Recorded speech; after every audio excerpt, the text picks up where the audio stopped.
First day of the new year, and we're already having technical difficulties. I apologize. Welcome in. Guys, Happy New Year. Happy New Year. We're having a big time. Sorry that in the 2 days I was off, I forgot I had to have my picture in the screen in order to speak with you. I was over here talking, and there was no action.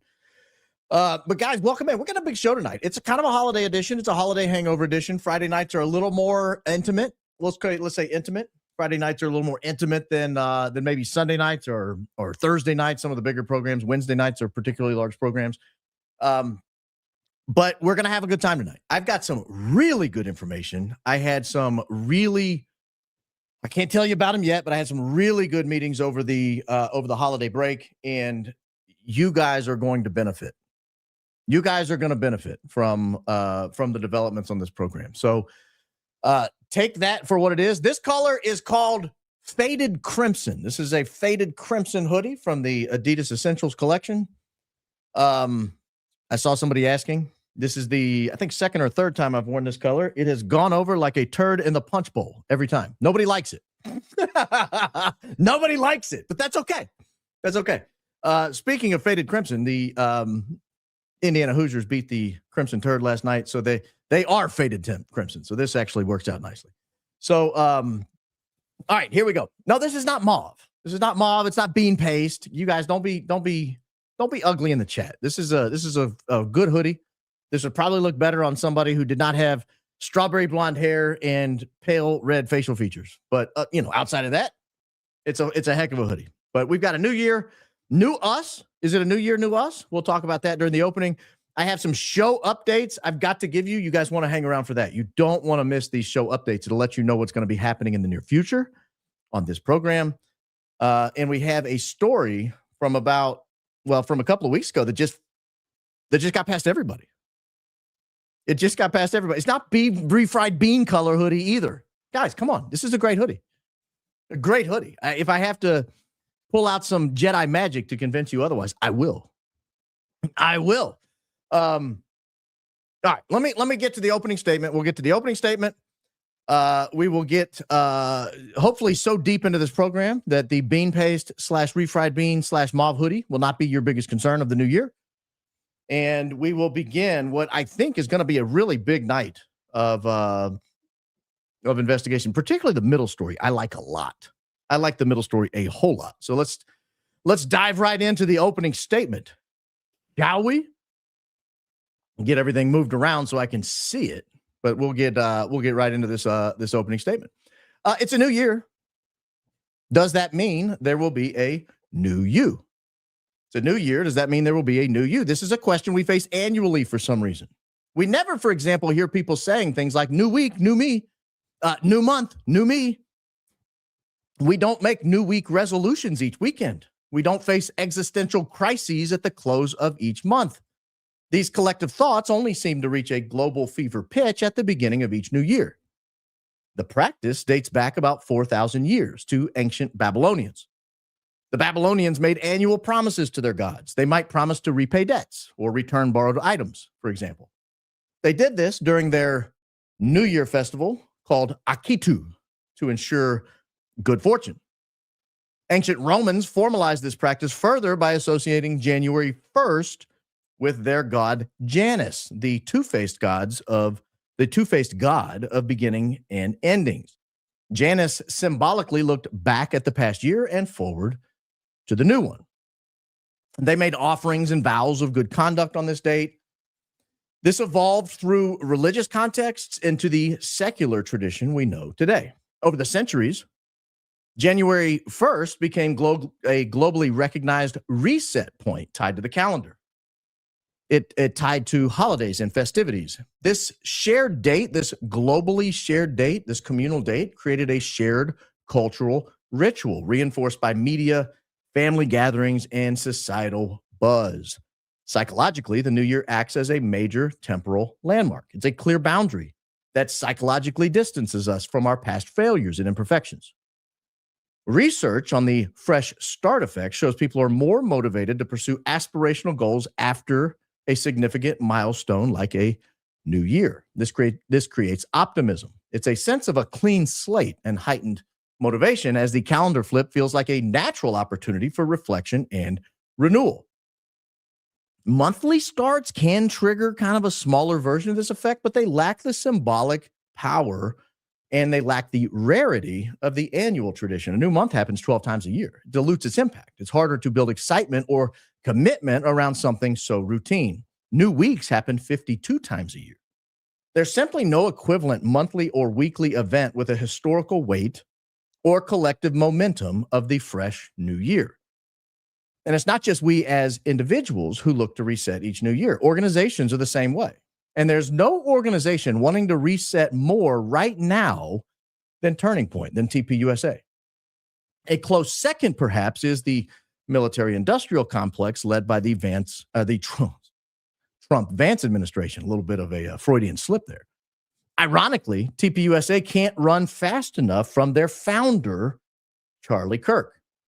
The attempted transition in leadership from Charlie Kirk to Erika Kirk has been an unmitigated disaster. Don't believe me? Go look at X. Go look at her X feed. Go look at every comment on every X post. First, there was the Doge audit Charlie announced weeks before his untimely demise.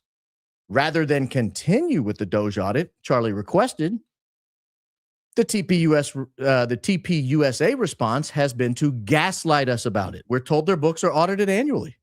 In other words, we're told Charlie asked for a Doge audit, but neither we nor they, nor frankly anyone, knew what he meant by that. So they're just not going to do it. And if you ask about it, by gosh, you're disrespecting Charlie and his family. You're trying to destroy TPUSA, and you're doing the bidding of Democrats in the midterms. Didn't you know? There's also that pesky little fact that Charlie seemed to be telling anyone who would listen that someone was going to kill him, and soon. That seems like a relevant fact to me after he was, killed. It's almost like he predicted it, but not so, say TPUSA insiders. They tried at first telling us he never said it, despite Harrison Smith and Candace Owens both saying he, in fact, did say it. And they had heard from people who heard Charlie say it firsthand. After Candace's story was confirmed by Charlie's widow and TPUSA was forced to concede that perhaps Charlie said it, they said it didn't matter because Charlie apparently was a very dark and brooding soul who spent years telling people he was going to die. So never mind the fact that he told his PR professional and his chief security guard the last couple of days of his life that he would be killed, a couple of days before he was actually killed. It really didn't mean anything, they tell us. Trust us. So they want to move on from the canceled Doge audit, and they want to move on from the fact that Charlie wasn't just crying for help in his final days. He was yelling for help. They also want us to move on from what probably has become the most inconvenient, unlucky, and disastrous development for Erika Kirk and TPUSA since the Big Bang in Orem, Utah. In what has to be the craziest development to date in this entire ordeal, a random former service member wandered onto a base in Arizona, apparently in a bid to settle some years-old score with his old unit. While he was there, he claims he saw Charlie's widow, Erika Kirk, and the lead contractor for Charlie's security contractor right there in the area. If either were there, and that's a big if either were there, this development would turn the investigation on its head. There literally is no legitimate reason either Erika Kirk or Brian Harpole would be in this area. None. And while the Fort Huachuca story has been beaten to death in the TPUSA discussion over the past few weeks, one thing remains oddly and disastrously apparent. To date, neither Erika Kirk nor Brian Harpole have released definitive statements that they were not there. Cabot Phillips did. There was a question about whether Cabot Phillips might have been at a hotel in the area. While it took him a week or two to getting around to responding to the question of whether he was there, when he finally did respond, he responded without equivocation and with receipts. Not only did he say he absolutely was not there, he gave specifics about where he was instead. He listed alibi witnesses that included his wife, his brother, and potentially an ultrasound tech. And he provided pictures from his home and a local grocery store, CCTV security footage from his office, and receipts from purchases he made near his home in Nashville on the date in question. Is it possible that all that evidence is fake and Cabot Phillips is lying? Sure, anything's possible.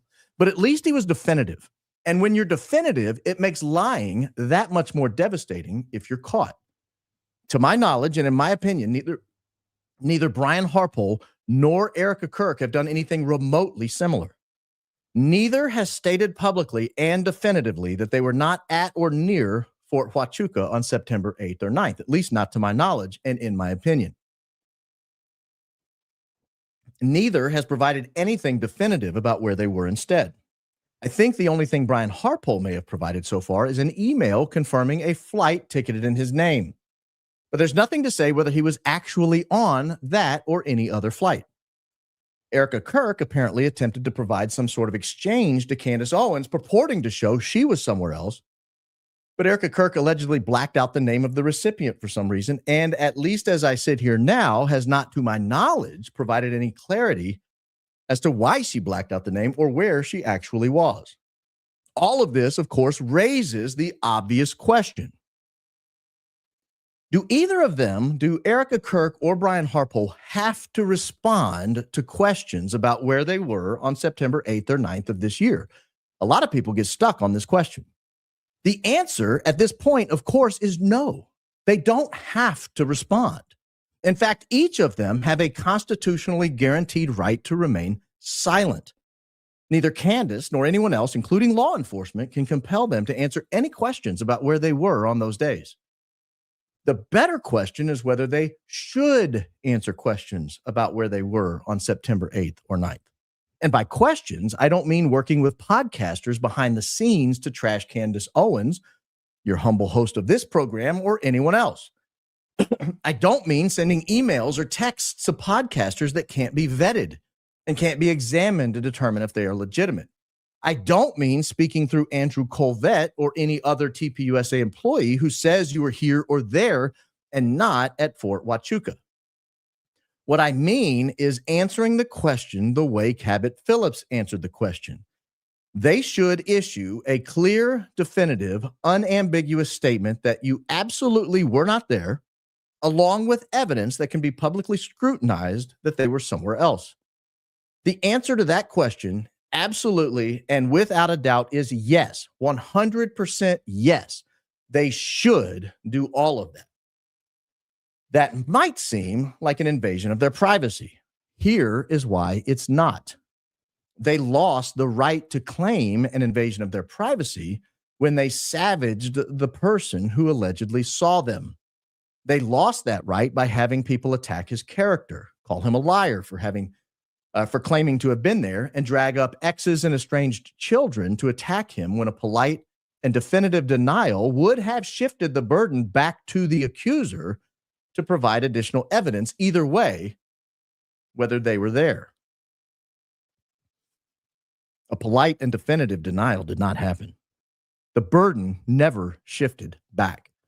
And the more they attacked the accuser, the more the accuser's story was vetted and withstood the vetting. What we're left with is a witness who is pretty certain he saw the two of them. At least that's what he says. Neither of them providing a denial they were there, and more of the accuser's story standing up to scrutiny. The question is why? Why won't they just say they weren't there? They are, as we discussed earlier, trying to reset the conversation and turn the page on 2025. Why leave this issue open to dog them into 2026? The question must be asked at this point whether the reason they will not issue a denial, whether the reason they will not address it with a definitive denial is because they cannot address it with a definitive denial. After all, the only thing worse than being at or near Fort Huachuca on September 8th or 9th would be getting caught lying about being at Fort Huachuca on September 8th or 9th. And as long as you've not denied you were there, you still have at least some small semblance of a chance of explaining why you were there if it turns out there is evidence that you were there. Your chances may be small at that point, but at least they exist.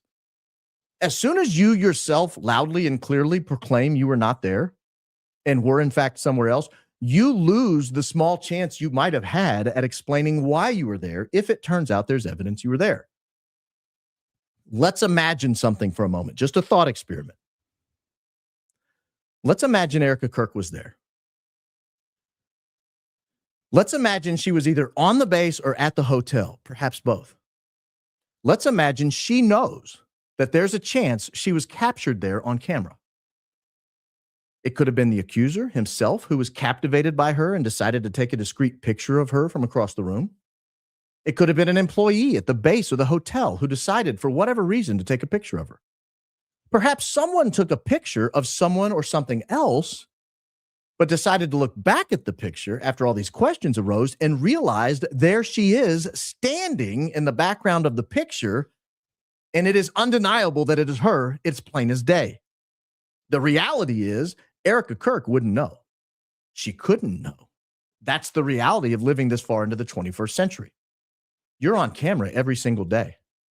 You're on a camera in the drive-thru, a gas station, as you pass through license plate readers, red light cameras, CCTV cameras at gates, driveways, and parking lots. The moment you walk into any business, nearly any business, you're on camera. The moment you step onto a military base or into a hotel, you're on camera. And as long as anyone near you has a cell phone on their person, you're potentially on camera. It's nearly impossible to avoid being on camera. Your only hope of remaining anonymous, if you actually were on or near Fort Huachuca on September 8th or 9th, would be for your presence to remain unknown to anyone who might want to look back and see if cameras captured you there. In other words, as long as nobody knows that they could look, nobody will look. If nobody has a reason to believe you were there, any picture or video that captured you won't be reviewed and won't be discovered because no one will know it exists. But the moment some rando emails a podcaster and says he thinks he saw you there, well, that's when all hell breaks loose. That's when everyone goes back and starts reviewing their camera rolls and their phones. That's when local restaurants and local gas station employees start looking through their security footage. That's when everyone anywhere starts looking at everything close to there to see what they can find. And that's the state of the discussion about Erika Kirk and Brian Harpole and whether they were at or near Fort Huachuca on September 8th or 9th. That's potentially why the discussion is focused so intensely on destroying the messenger and not asking the accused whether they were there. It seems so easy. Just say you weren't there. Cabot Phillips did just that. Why haven't Erika Kirk or Brian Harpole? Who knows? Maybe they will. The federal government and the Trump administration also is desperate to start over.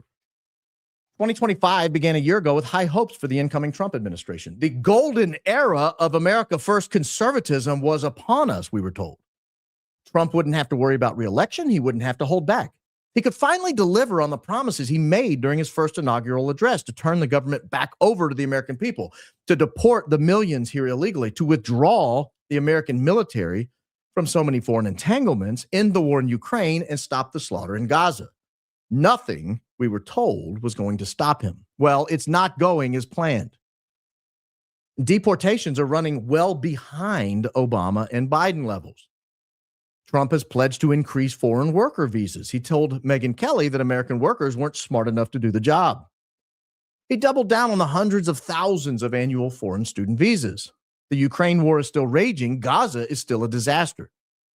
Just in the past few weeks, a four-star American general said he is willing to kill Americans on American soil. His name is Gregory Guillotte. General Gregory Guillotte made that statement during sworn testimony before the Senate Armed Services Committee. He wasn't surreptitiously captured saying it over lunch with James O'Keefe. He was sworn in and proudly announced it to elected American officials. He would kill Americans on American soil if asked. In just the past few days, a foreign head of state who despises the Iranian government spent time at Mar-a-Lago with President Trump. While the visit was happening, mass protests kicked off in Iran. They looked a lot like the color revolutions that swept the globe a few years ago at the behest of the American intelligence communities. After the visit, Trump posted on social media that he would attack Iran if Iran resisted what appears to be, at least on its face, an active color revolution attempting to overthrow the government there. Mike Pompeo has since weighed in and confirmed, at least in Pompeo's telling, that the Mossad is actually on the ground with that color revolution. That's where we are on this second day of 2026. I hate to sound bleak, but it's bleak. America is at a breaking point, a turning point, if you will. The past 25 years of post 9/11 domestic and foreign policy have fundamentally changed who we are. It's changed our entire country. We've experienced a sustained invasion of foreign nationals who do not have our best interests at heart and who've not yet at least demonstrated a deep desire to assimilate and adopt traditional American values. We've endured nearly perpetual war that has exhausted our military, leaving thousands dead, tens or hundreds of thousands mentally or physically wounded, and millions less than enthusiastic about the prospect for quick, successful wars in the future. Our country feels completely different than it did 25 years ago. Many of us hope Donald Trump would restore us. Thus far, he has not. It feels like we're on the verge of total war with Iran. If not total war, it certainly feels like regime change is in the air. I personally don't care who controls Iran. I just hope it doesn't end up a failed state like Afghanistan, Iraq, Libya, Somalia, Syria, and nearly every other place our military has been this century. Iranians are a proud people. They're nearly 100 million strong. A total collapse of civilization there, as we saw everywhere else we went, would be tragic. Let's pray that it doesn't happen. Let's pray we don't get involved. If other countries in the area want regime change in Iran, let them worry about it. Let them figure it out. We have our own problems. So I want to look first tonight at the differences in the responses by Erika Kirk and Brian Harpole, as opposed to the response Cabot Phillips gave about whether they were on or near Fort Huachuca recently. That might seem remedial to some of you. It is not remedial to many. Don't forget, we have people like Joe in the audience, and we have to raise their IQ level. We have to raise the discussion level and bring them along with us. A rising tide, after all, lifts all boats. We'll also look at a story that got almost no press when it happened last month. It's incredibly illuminating when it comes to answering a single solitary question that has been keeping me up at night since the Charlie Kirk investigation kicked off. The question is, would the United States government, particularly the United States military, kill an American citizen on American soil? There's at least one line of thinking in the investigation that leads many of us to ask that question. Tonight, we'll discuss where we might have an answer. Finally, I have an update on my future with this program for 2026 and beyond. I hope you won't be disappointed. It's been a long time coming, and it leads me to have a very heavy heart tonight as I begin the program. But as we discuss later, it is exciting times for the program, even if personally I get a little conflicted talking about it. But we will go there and more. There are more places. All right, let me start this way. I want to start the program, and I hope you guys enjoyed the opening statement. I hope that was enough. That was a long one. How many words was that? I try to keep it under 1,500 words. That was 3,057 words. I went a little long. I went a little long, but it's your fault. You guys wouldn't join me on New Year's Eve, so I had to basically do two openings. Now, this is not true. Oh, gosh, man, this chat's going so fast. This is not true. If anything, the YouTube appearances might accelerate. That's more in line with the news that I have on the future of the program. The heavy heart comes from what frees me up to accelerate the program. So we'll talk about it. We'll get there. Some of you can read between the lines, but some of you can read between the lines. Okay, this started last week. For those of you who are on vacation, for those of you who missed it, for those of you who don't understand what all happened last week, total chaos broke out. Cabot Phillips was accused by Candace Owens, not accused, excuse me. I did not say that correctly. During Candace's investigation of Fort Huachuca, Cabot Phillips became a question mark. Was Cabot Phillips there? The witness, Mitch Snow, who believes he saw certain people there and spoke with high certainty that he saw certain people there, like Erika Kirk and Brian Harpole, said he was not sure whether he saw Cabot Phillips, but he saw a guy that looked like Cabot Phillips with Erika Kirk. It took a few days, but this is what I mean when I was talking about my opening. My response to Real Candace O, this is what I'm looking for from everybody. Were you there?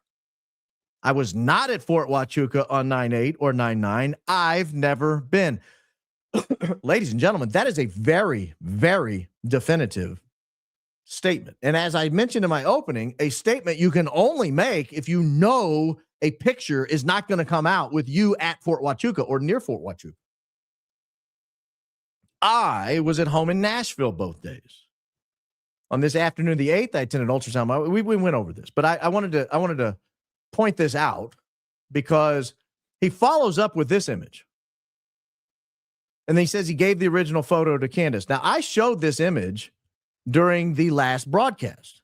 And then I said I was going to go over to Publix and see if this candy aisle looked like this. I'll tell you what I was looking for. I used to do some consulting for a grocery chain in the Mid-Atlantic based out of Pittsburgh. And what I know about these things is that the candy is the dead giveaway. It's almost hard to find candy that has the same price, the same organization from day to day, much less from week to week or month to month. So I knew if I went over there, that candy aisle would look totally different if this actually was an older picture and not something recently staged. Here's what I learned. And I'll betray the secret. I didn't go. My 19-year-old daughter went. But she was on FaceTime with me, and I was having her walk up and down the aisle, FaceTiming the candy, FaceTiming the magazines, FaceTiming the balloons in the background, FaceTiming the aisles, FaceTiming the ceiling. I was looking at everything. This was within minutes of me going off the air. I think I went off the air at like 9:30 local time, and by 10 o'clock, she was there with her camera going up and down the aisle looking at everything. And what we determined was this is an old picture. This is a very old picture, months old picture. You could tell by the magazines. You could tell by the candy prices.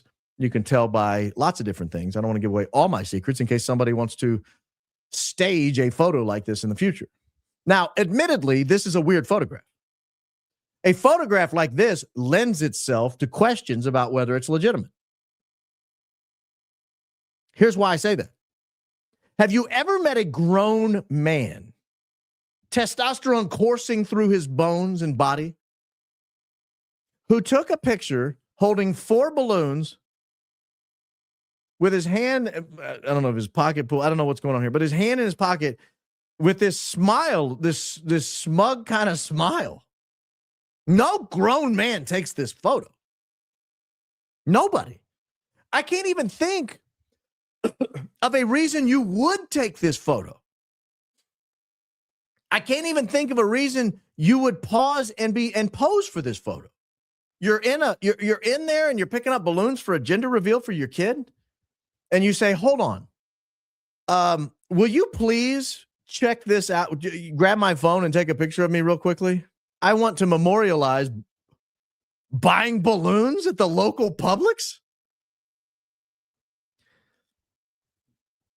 But even if it's his girlfriend or his wife, or I think he's married, even if it's, obviously he's married, even if it's his wife, I've been married for 25 years. I've never had my wife take a photo of me checking out of a grocery store, much less with that look on my face. I mean, period, end of story. So there was cause for it to be suspect. There was cause for people to want to know if this was in fact real. So he goes one step further. He releases video, closed circuit television video from September 9th. You can see it's 9:17 a.m. That purports to be Cabot Phillips walking in right there in a nice pair of boots, some blue jeans, and a long sleeve green shirt. You go back, he's got a photo here, allegedly taken September 8th. Again, same shirt he was wearing in the Publix parking lot. This says it was taken at 5:57 p.m. This is what I'm talking about. This is what I'm talking about. I don't care at this point if these can be proven to be true or not. That's not my concern. My concern is, oh, goodness gracious, what happened? Is that Ed Orgeron? Sorry, my Twitter feed just popped up. He looks terrible. All right. I mean, not that he ever looked great, but my goodness, he looks like he's about to pop. Looks like Violet in Willy Wonka and the Chocolate Factory, when she blows up. But again, I don't care at this point whether the Cabot Phillips photos are real. That's not my concern. That's for you guys to figure out. That's for you to figure out. I don't care. I don't care at this point whether that closed circuit television was taken on a different day and they've somehow changed the date and time. That's for you guys to figure out. I don't care if he was wearing a green shirt on the 3rd and turned around wearing a green shirt again on the 9th. Irrelevant to me. Irrelevant to me. That's for you guys to figure out. What I want from Cabot Phillips is what he gave us. And what I want from Erika and Brian Harpole is what they refuse to give us, which is a definitive denial. Instead, we get this from Brian Harpole. And I'm going to show you a new wrinkle to this that most of you have not considered. So before you say, he's just showing us what we've already seen, sit down, Joe. Hang tight. Hold, please.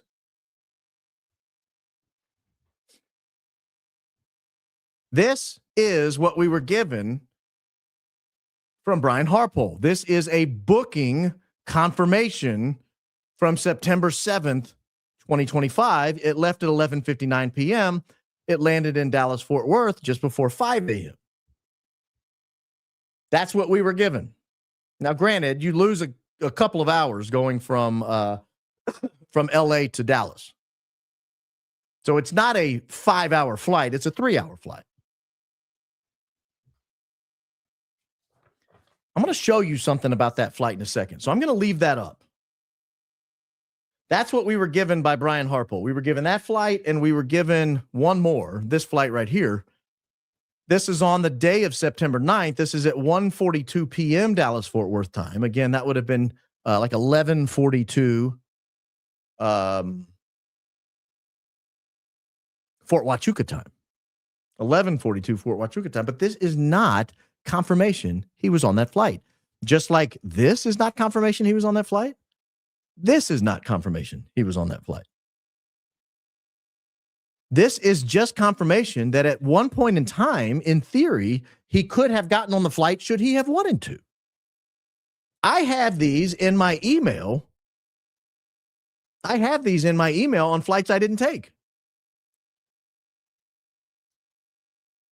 I have flights that were booked for me at work that I didn't get on.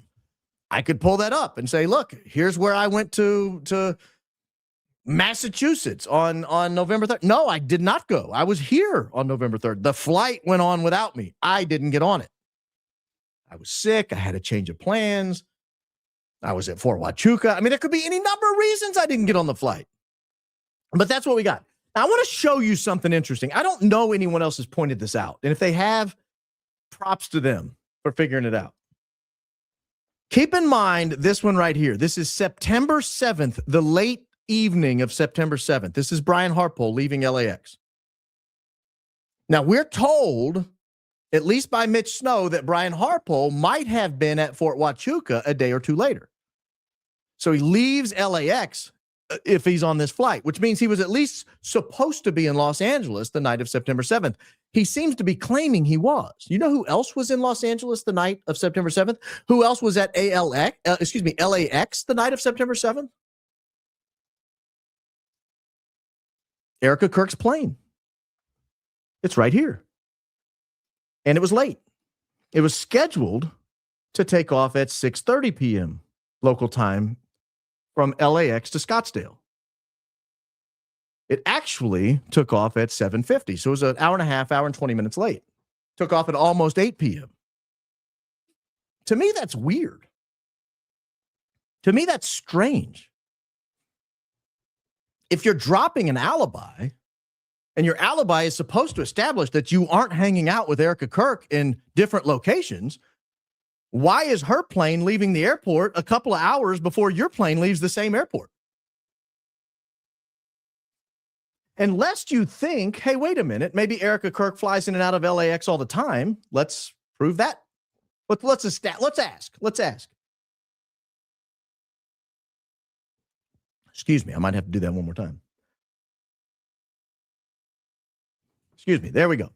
All right, so LAX on September 3rd, I don't know if you can see this. This is an LAX flight on September 3rd. It leaves Scottsdale to Los Angeles at 8 p.m. Now, I believe Charlie Kirk was still in Korea at this time. She goes from, or at least her plane goes from Scottsdale to Los Angeles. The plane lands at 9:06, and at 9:34, just 18 minutes later, the plane leaves Los Angeles coming back to Scottsdale. That looks like a pickup or a drop-off. Then we get this weird New Braunfels visit, which I can never figure out. This plane goes to New Braunfels all the time. Can't figure that out. And then on September 7th, this is the flight we were just looking at. Phoenix to Los Angeles. It landed at 5:21 p.m. at LAX. And then it leaves 2.5 hours later at 7:50 p.m. from Los Angeles back to Scottsdale. That looks more to me like a meeting than it does a pickup, because a pickup doesn't typically require a 2.5 hour lag. A meeting typically does. But you'll notice there are very few other flights to Los Angeles. There's one here, June 10th. And there's one here on February 3rd. But this one from February 3rd was a stopover on the way back from Hawaii. That's a very common stop on the way out of Hawaii is to Los Angeles. And then it goes Los Angeles, just an 11-minute flight from Los Angeles to Van Nuys. Now, I will suggest to you that an 11-minute flight on a Gulfstream 5 is basically to avoid traffic. It's going from one side of Los Angeles to the other, but at the cost of about $10,000. Burning hundreds of gallons of fuel. It's a very, very strange flight to me, but I'm neither here nor there. So this is not a normal destination for Erika's plane, the plane she's been flying on here lately. February, one flight to LAX. June, one flight to LAX. And then back-to-back flights the same week that Charlie is in Korea. Charlie's in Korea. Erika or somebody on this plane that Erika uses is in Los Angeles. Again, September 3rd. And then it does this New Braunfels flight on September 4th, and then back on, and then to Dallas, of all places, which is where Brian Harpole would be flying from, potentially, right? He lives in that area there. And then Phoenix to Los Angeles to Scottsdale. Again, for that very 2.5 hour or so time on the ground. I'm just asking why they were both supposedly at the same airport at about the same time. I think it's worth asking, was Erika on this September 7th flight? This is the plane she uses quite frequently. This is the plane, for example, she used to go to Provo. This is after the shooting, or after the Big Bang. This is the flight she used to come to Nashville, for example, to talk to Candace. So why are Brian Harpole and Erika Kirk's plane, or the plane Erika Kirk tends to use, why are they both at LAX about the same time? I think it's worth exploring. I can't say one way or the other that this is important or this means something or this is I gotcha. But I think it's interesting that Brian Harpole's alibi includes being right next to Erika, or at least Erika's plane, or at least the plane Erika uses. I don't know how I want to hedge this. Let me appropriately hedge the entire conversation. I can't state factually any of this stuff. All I can do is look at the open source evidence we see online and tell you what it says. I can't say Erika was there. I can't say Brian Harpole was there. But I can say a plane Erika tends to use a lot was there. And I can say Brian Harpole provided a email confirmation of a plane ticket that suggested he might have been there, same airport, about the same time. It's suspicious to me, guys. I'm sorry. I look at this stuff I don't intend to find these facts. I opened this up today just looking, thinking, what was Brian Harpole's alibi? Where did he say he was? And it said LAX. And I thought, wonder who else was at LAX that day. So I do a whole analysis of all the planes at LAX that day, just trying to see who was there. And I noticed this N-102 Delta Zulu plane is there. And I'm like, that's weird. That's weird. I know she uses this Gulfstream 5. I know she uses this Gulfstream 5. So that was Brian Harpole's attempt. I apologize. I'm coughing all over the mic. This is very unprofessional. Very unprofessional. So that was Brian Harpole's attempt at an alibi. What was Erika Kirk's attempt at an alibi? We remember that, right? Did she provide publicly any evidence like Brian Harpole did? I think Brian Harpole might have given that evidence to Alex Jones. That's a little weird, or at least Alex Jones is where I found that. And Sam Parker, I think, clipped it from Alex Jones, and they made it in a nice image format that I could use right there. I'm gonna bring this back to your attention. I don't know if you guys remember this. This was intrepid reporter Gary Melton from Paramount Tactical, Pulitzer Prize nominee. I'm going to nominate him this year. Gary Melton breaking down that Andrew Colvette was working behind the scenes to establish an alibi. I will let Gary, intrepid reporter, take it away. Just so you guys can see what's going on, just so I can see what's going on here, because that screen's small for me. But, I asked him, hey, do you have proof of this? He says, but it's worth saying Erika wasn't in some fort in Tucson. The internet's gone insane. She woke up next to Charlie on the 9th, went to the office with Charlie all day, woke him up from a nap before a fox hit, went to dinner with Charlie. Literally, people are lunatics. And then the next one, I will show you guys that one, the continuation of this.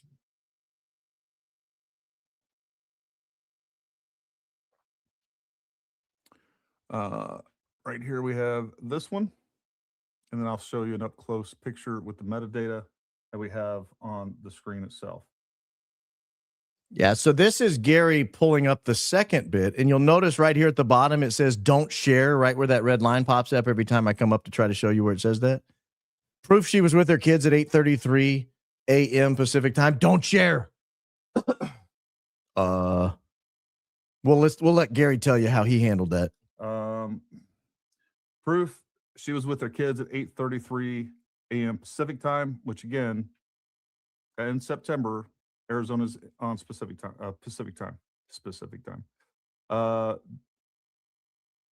Taking them for a walk. Apparently, I wasn't supposed to share that. But anyways, point being is that's 8:33 a.m. It shows the date on that. Sorry, Andrew. I screwed that up, man. I was trying to. Sorry, Andrew. Screwed that up, man. Yeah, you shouldn't have been working with Andrew anyway. Andrew should not have been working through you to try to establish an alibi for Erika. Erika should have texted Candace directly and said, oh, I heard you had a question about where I was. Here's where I was. Here's the picture of me with my kids. You shouldn't have been going forward trying to trash everybody publicly. That's the problem you guys have run into. That's the problem you guys have come across. That's why we have suspicions about who is in Los Angeles and when. That's why we have suspicions about whether you were at Fort Huachuca or in Sierra Vista, Arizona, or in Tucson. That's why we have suspicions around who was in the green truck, who was in the meeting that Mitch Snow allegedly saw. We have these questions because you guys are trying to be too cute by half. You're trying to run hit pieces through Gary and Alex and others, and it's backfiring. It's backfiring badly. How do I know it's backfiring? I look at Erika Kirk's Twitter feed. I look at her X feed. She posted a Bible verse today.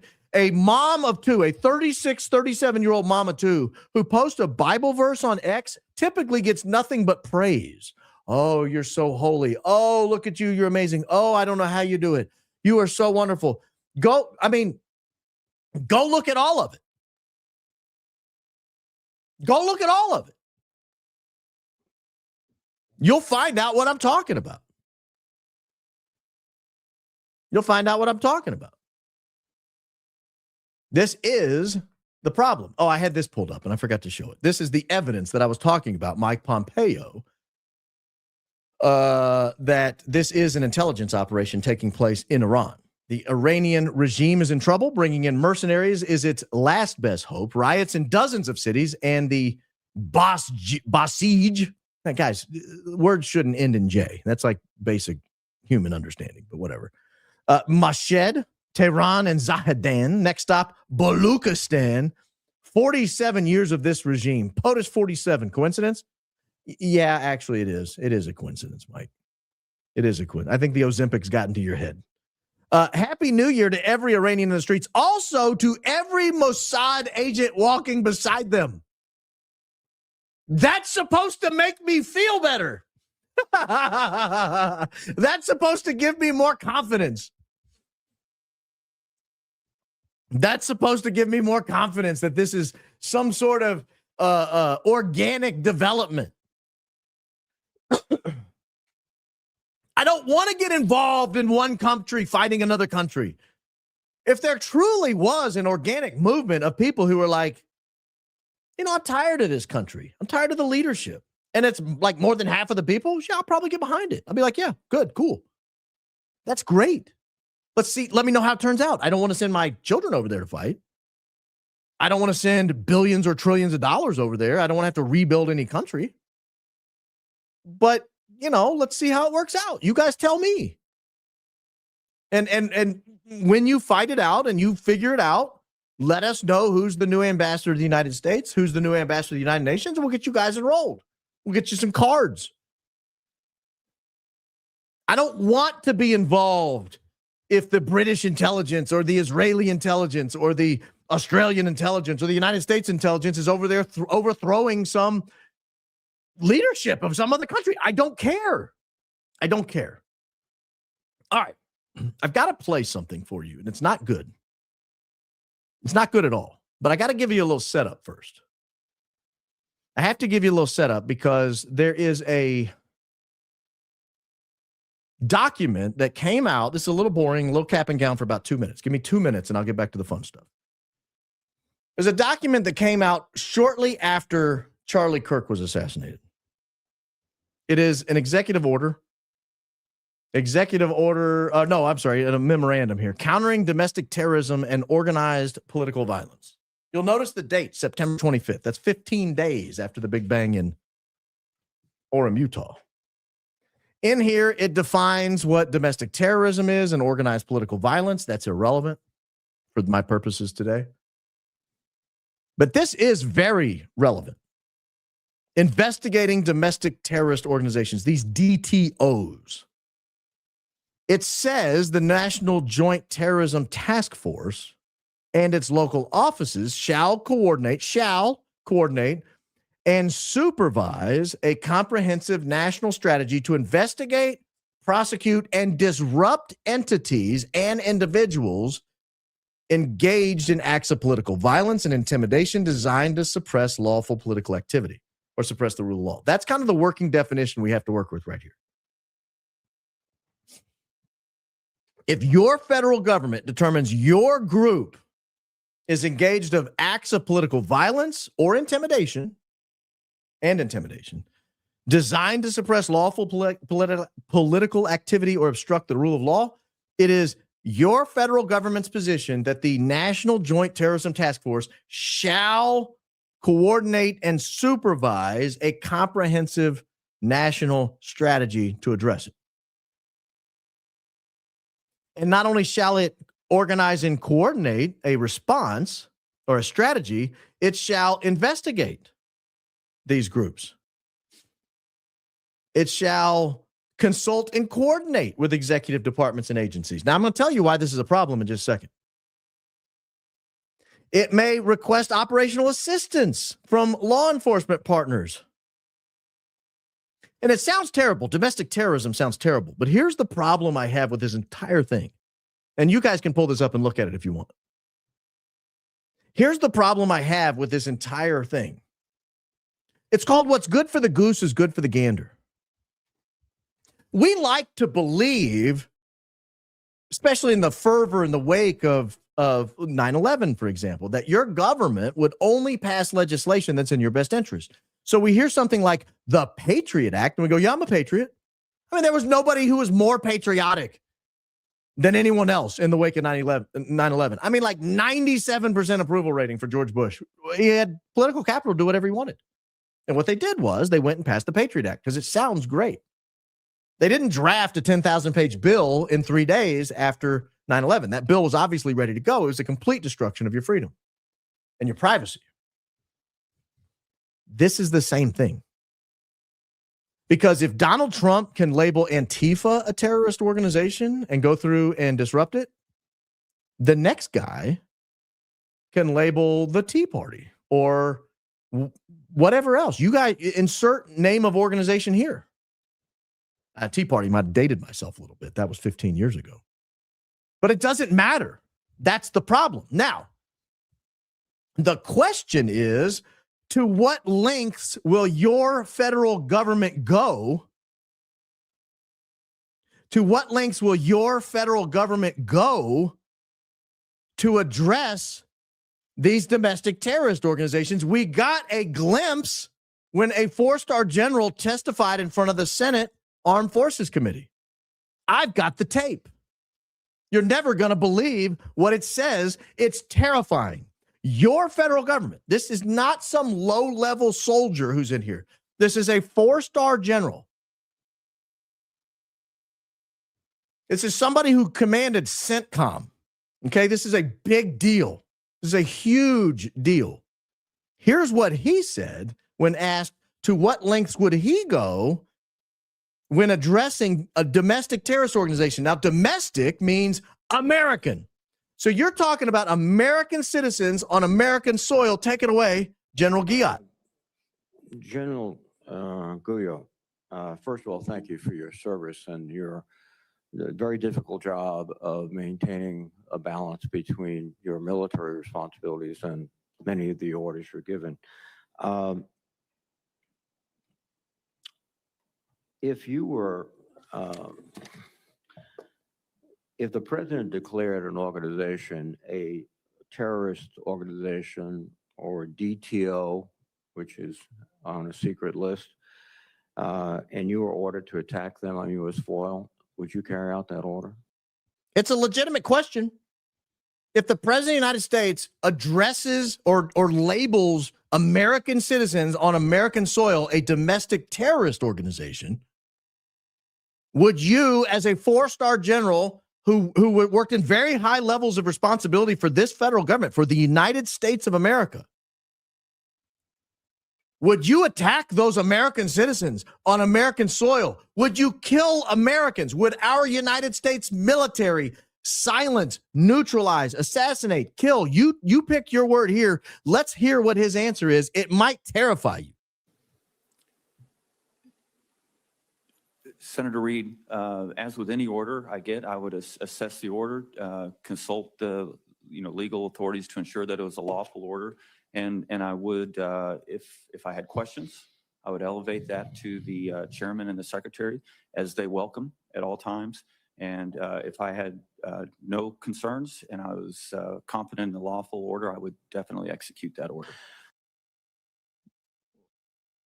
If he had no concerns and he thought it was a lawful order, this 4-star general of your United States military would execute American citizens on American soil. Ladies and gentlemen, you're not safe. None of you are safe. Nobody's safe. One wonders whether a guy like Charlie Kirk might have been deemed a domestic terrorist. I mean, this is evidence right here. Your government will kill you. This is evidence right here that the United States military will execute American citizens if they deem it lawful, if they deem it's an order. And let me tell you, I used to try military cases. I have represented, I don't know an exact number. I'm going to say 10. I've represented 10 different military members, from airman to lieutenant colonel, on disobeying an order charges. They're very serious. It's a throwaway charge, but it's serious. I've represented these guys. A lieutenant colonel at Fort Belvoir. He was actually stationed at Fort McNair. We just couldn't use the courtroom, so we used Fort Belvoir. But a lieutenant colonel at Fort McNair, he was charged with, of all things, violating an order. And guess what? It's bad news bears if you get convicted of that. You're gone. You're busted down to 01 and sent home. After you go to prison at Fort Leavenworth. I've represented these people. They know it's serious, that if you're given an order and it's lawful, you must execute on it. I do not find it funny that a 4-star general of the United States military, a commander potentially of something like CENTCOM, sits up there and tells our United States Senate, yeah, if I was given a lawful order to attack American citizens on American soil, I absolutely would do it in a heartbeat. Ladies and gentlemen, that's a game changer to me. A guy like General Giat is terrifying. I don't know what the right answer is,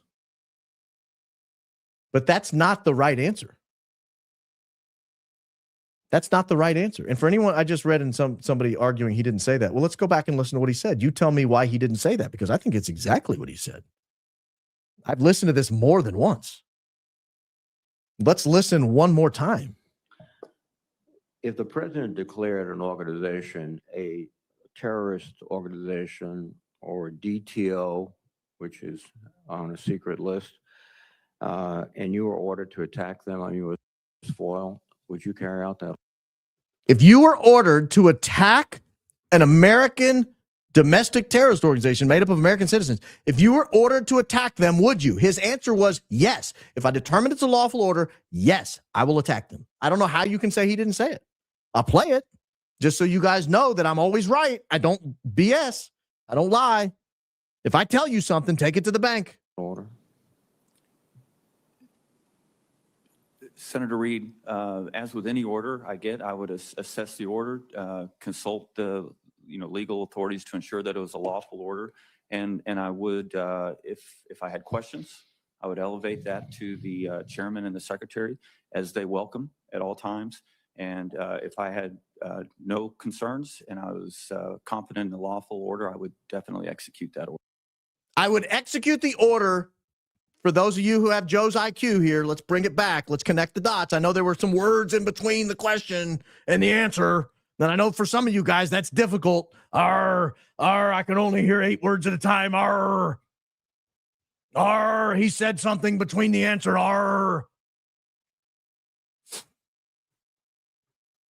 Do you know how you know if you're on the DTO list, the domestic terrorist organization list? You know how to know that? You don't. You don't know that until a guy like General Giat executes you. And even then, they might just say you were shot by somebody else. I mean, it's not like they have to leave a calling card. It's not like they have to leave a business card and said you were executed by the United States military. They could use a patsy, I guess.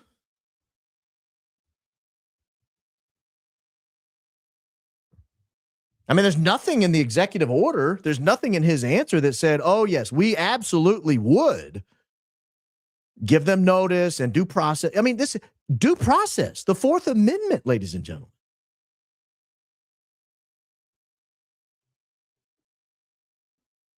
Like, we don't execute criminals without charging them giving them notice of the charges against them, giving them an opportunity to counsel, getting them an opportunity to call witnesses on their behalf, to cross-examine witnesses who testify against them. If you've ever represented somebody, and I've represented people that waived their Fifth Amendment, that waived their right to testify. There's a soliloquy. It's not like it is on TV where they just sit there and go, I'm not going to testify. No. They clear the courtroom. They get rid of everybody. They get rid of the jury. Fact finder's gone. Defense counsel rises and says he's been called to testify. He's going to exercise his Fifth Amendment right not to testify.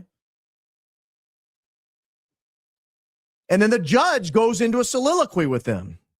Let's call him Mr. Smith. Mr. Smith, could you please stand? I'd like to ask you a few questions. If you don't testify, do you understand you're waiving certain rights? I do. You have the right to speak and say anything you want to this jury. Oh, yes, I do. I understand that. And if you don't, you're not going to get to come back later and say you want to testify. Once the case is over, it's over. You understand that? I do. You understand you have a right to rebut other witness statements that have happened. You understand that? I do. And if you don't testify, you're going to forego that right. You're not going to have that right. Yeah. There's a whole question. It's like a list of questions. Now, it varies by jurisdiction what they have to ask. But there's every jurisdiction requires you to put something on the record. Why? Because in our country, if you deprive someone of liberty, an American citizen inside the United States of America, if you deprive that person of liberty, we want to make sure that person had due process. Due process in the United States requires a lawyer. It requires a trial. It requires, if you want one, a jury. You don't have to have one. You can go bench alone, but it requires a jury if you want one. It requires that you have the opportunity to call witnesses in your favor. It requires that you have an opportunity to cross-examine witnesses against you. Crawford versus Washington. Confrontation means confrontation. That was Scalia's statement.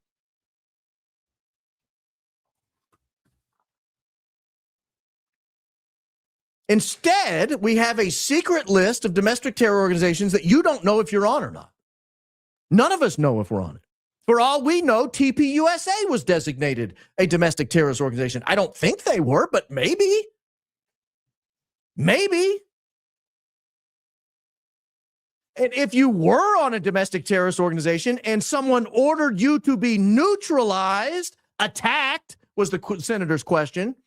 If you were on a domestic terrorist organization list and somebody ordered the United States military to attack you, at least this general said, yeah, I'd do it. Sure. Why wouldn't I? What? Because it goes against the fundamental notions of fairness and justice and liberty and peace and happiness and due process? Because it totally turns the United States government upside down?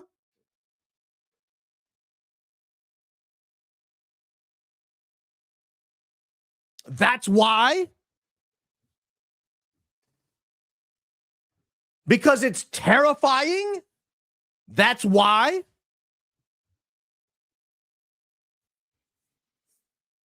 You don't think if Gavin Newsom wins in 2028, you don't think that list of domestic terrorist organizations will include some right-wingers? You don't think that domestic terrorist organization list will include just inconvenient people who are political rabble-rousers? It feels a little bit like the Soviet Union or communist China or North Korea, where you just get disappeared off the streets. No one hears from you again. The federal government just attacks you. They just kill you.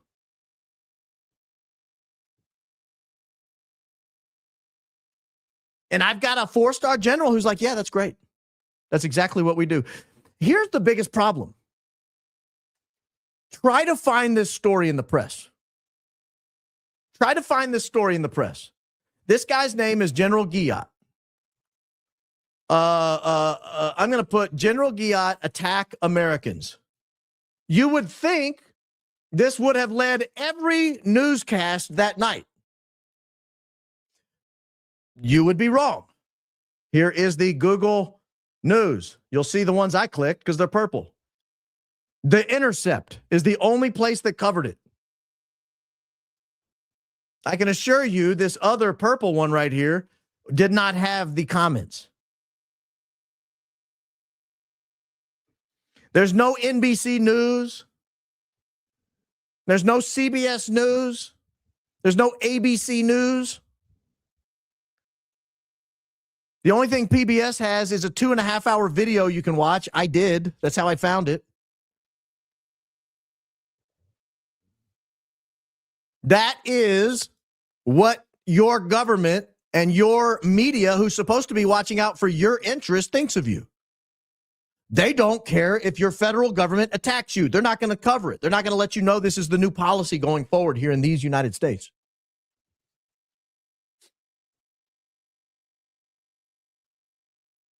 Nobody covered it. It's not in the New York Times.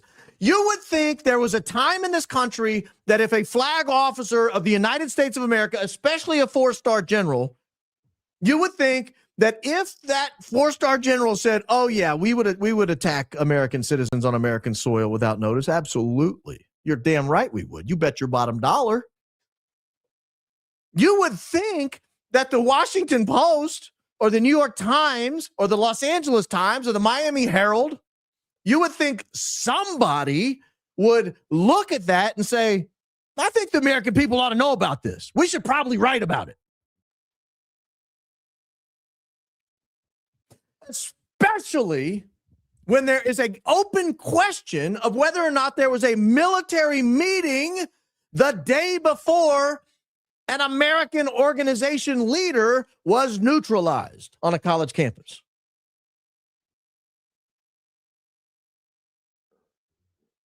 You would think in the context of that, it would be particularly pressing that we are all asked our opinion on this in the media.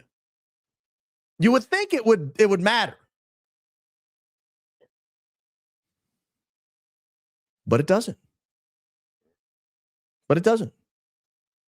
The only news organization that covered it was The Intercept. The Intercept covered it. And we only learned about it because I'm the boring guy who, while he's working, plays Senate Armed Services Committee meetings. That's how you know about it. I'm that guy. I'm that boring. One of those guys that as soon as I hear that, I go, what? Wait, what did he say? Can we back that up and do it again? And he plays it again. I go, wait, he couldn't have possibly meant that he would attack American citizens on American soil. Not a 4-star general. No. Is that why George Washington crossed the Delaware on Christmas Day? Over a 3-cent tax on tea? So that one day your federal government could declare you a domestic terrorist, whatever the hell kind of nebulous definition they're using, and attack you, and some 4-star general goes, yeah, that makes sense. I'm in. I'm in. Do you want to use drones? Are we going to use exploding microphones? Are we going to electrify? How are we going to get them?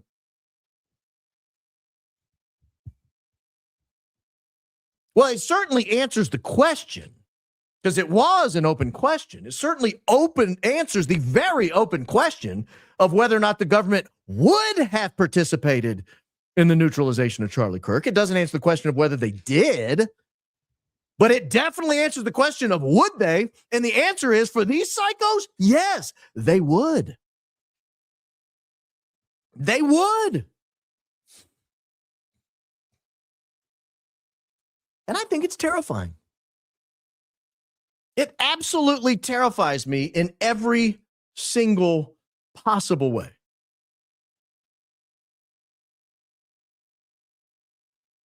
General Washington, George Washington, Christmas Day, you know how cold it is out there, crosses the Delaware River to found this great nation. They're pissed off over a 3-cent tax on tea.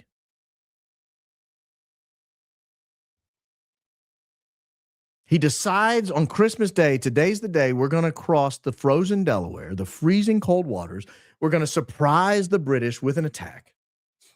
We're going to run up on them. And again, back then, they didn't drop bombs. They didn't have drones. They didn't throw grenades. They stabbed them to death or shot them at close range because their guns were horrifically inaccurate. This is a very disgusting battle. Like, America was not founded on peace and love and liberty. I mean, it was founded on death and destruction. It was a very violent founding. And they deemed it worth it because what kind of government would tax your tea by 3 cents? What kind of government would put a 3-cent tax on tea? So you get the guy, General Washington,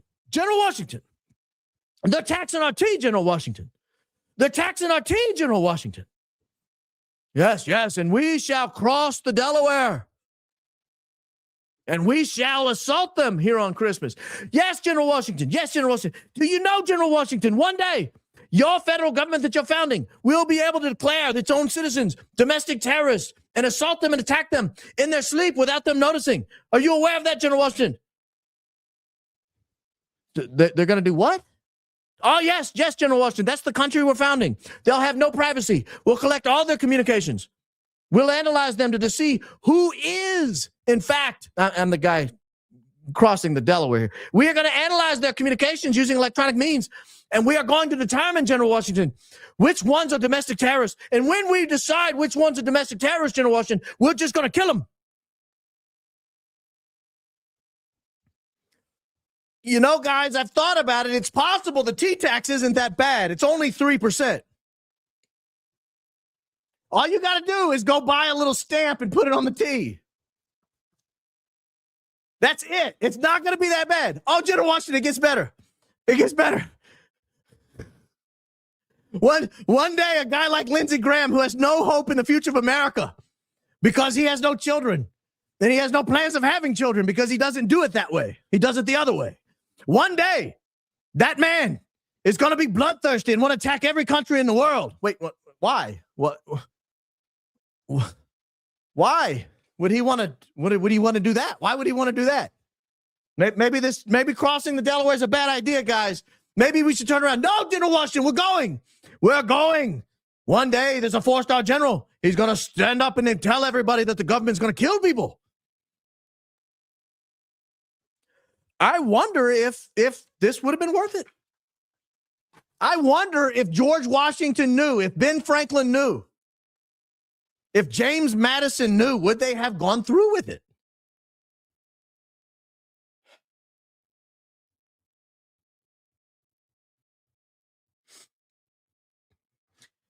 It's why it's important we're here together. It's why it's important we're here together on a Friday night. We got 21,000 plus people on a Friday night. This is an example of why we're going to expand this program. Many of you know, I up until today was a full-time employee as a practicing attorney at another company, and it limited my ability to prepare for and produce this show on a regular basis. And I was only able to do 2, 3, very seldom 4 shows a week because of it. I put in my notice today in order to spend more time here with you guys, in order to expand this program to a regular 4 or 5 days a week here on YouTube. The last little while, we have gotten Spotify up and running. We have X now up and running, and in a way where it can host live streams, spaces. So we'll be doing those very soon. Rumble, as a matter of fact, Rumble is now up and running. I plan probably in the very near future to do some Rumble exclusive work. I've been in touch with the folks at Rumble. Would like to do some Rumble exclusive work, maybe an hour here or there, where we just have some fun on Rumble, and just do a live that only goes there. Or we'll simulcast to YouTube and Rumble, and maybe hit up X from time to time on the simulcast, or hit up some of these other locations on a live stream. And then Apple Podcast and Twitch, they'll be coming up next. So there's going to be no excuses in the very near future not to be able to find this program, not to be able to interact with your fellow fans here on a regular basis. So I just think it's too important. I think it's too important of a time in the United States. There are very few people in this space right now fighting back. I saw Ian on Tucker Carlson. I cannot wait to watch. I'm going to do that tomorrow, first thing in the morning. I cannot wait to watch Ian Carroll on Tucker Carlson. I mean, that's huge. Do you understand how big that is? But there are very few outlets now still fighting back at all. And we've lost some. We've lost some. I hate to say we've lost InfoWars, but they're basically gone.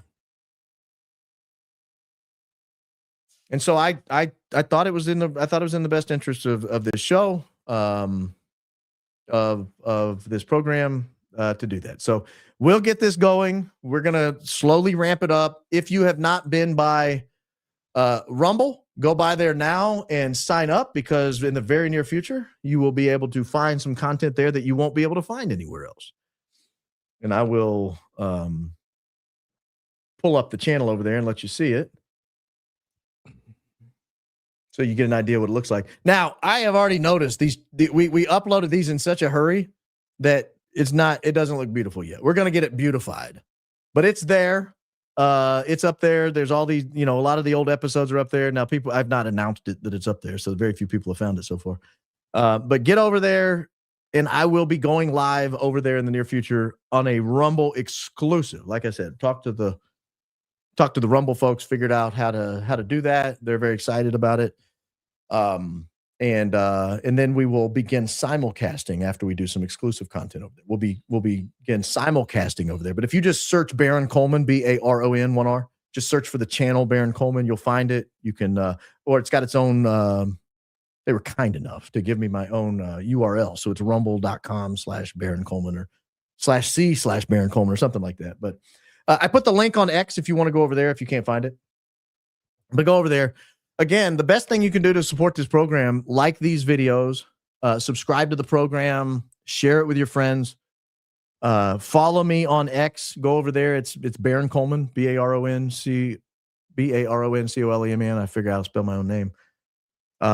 Rumble, X. We'll be doing some spaces in their near future over there. We'll be doing some live streams over there, maybe some X exclusive live streams over there as well. And you can check us out on Spotify as well. Baron Coleman or Real Baron Podcast over on Spotify. So get over there. What I need is some people to listen to a few episodes on Spotify, even though they're old, even though you've heard them. Just put it on mute and fall asleep. But I need to get those running so we can get into their algorithm. That's kind of the key. We're a few hours away from being in their algorithm. I think we're like 3,000 hours away or something. So I put that thing up a few days ago and it's up to like 7,000, but I need to get it to 10,000 or it won't kick into their algorithm and start pushing it out to everybody.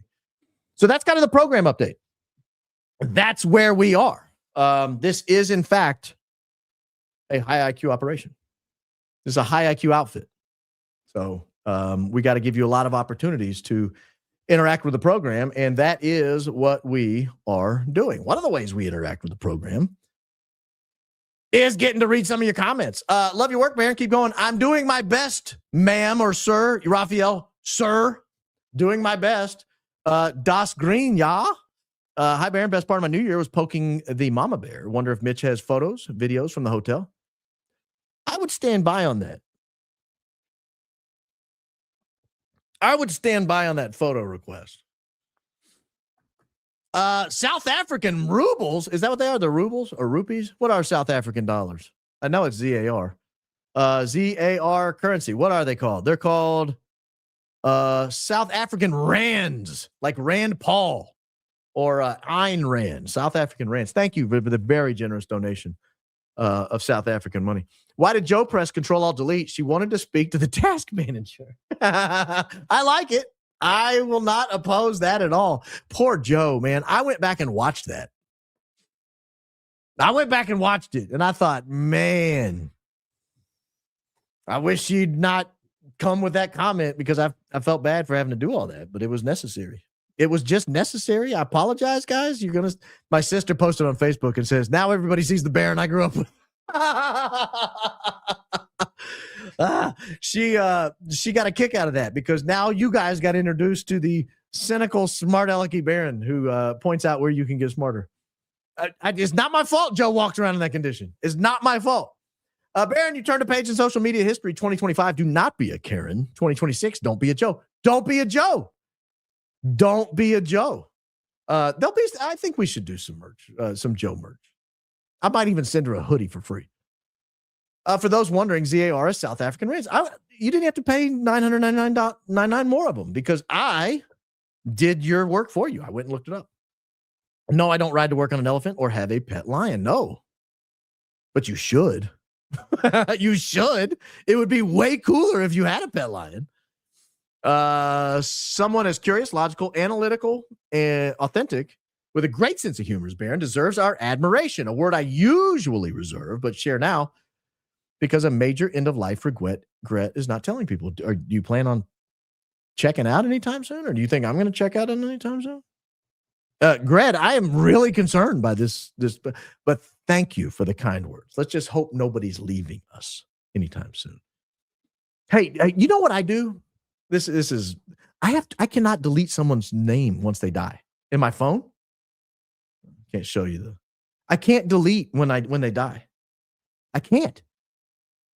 And so I have a phone book full of dead people. It's like going past a funeral home or a cemetery. When I'm scrolling looking for a number, I'm like, oh, he's dead, he's dead, he's dead, he's dead. I feel like I'm Bill Clinton. Everyone I know in there's dead. But thank you for the kind words. Happy New Year, 2026, the year of RBP. Love you. Yeah, I hope so. We just stepped out the limb on a big old leap of faith. We'll see, make sure nobody cuts it behind us. But hope so. Ideally, it is. Congrats on the success. I binged watched your old episodes. You're the perfect combo of fun and informative. Well, Diane Mooneyham, that's awfully polite of you. I like Candace Nian, but you are the more relatable, business casual version of podcaster. I'm going to take that as a compliment. Because what you just told me, the way my twisted, sick brain heard that is, they're polished, Baron. They're professional. Their operations look good on paper. When they show up, when they go to share a screen, it shares.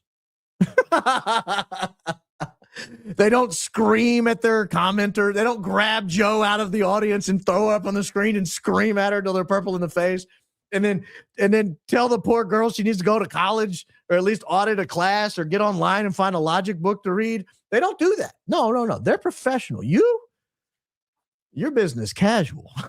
Had to leave Trigger Smart at the last moment. Be sure I caught your opening statement. I like Trigger Smart. I saw he was live. I'm planning to listen to that tonight.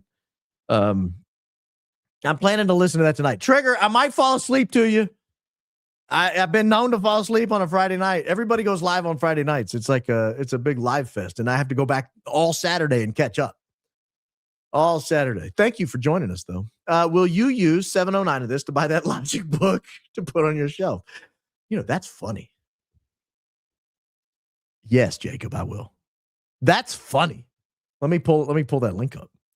What did I search? Introduction to Logic. There it is. Yep, I'm gonna buy it.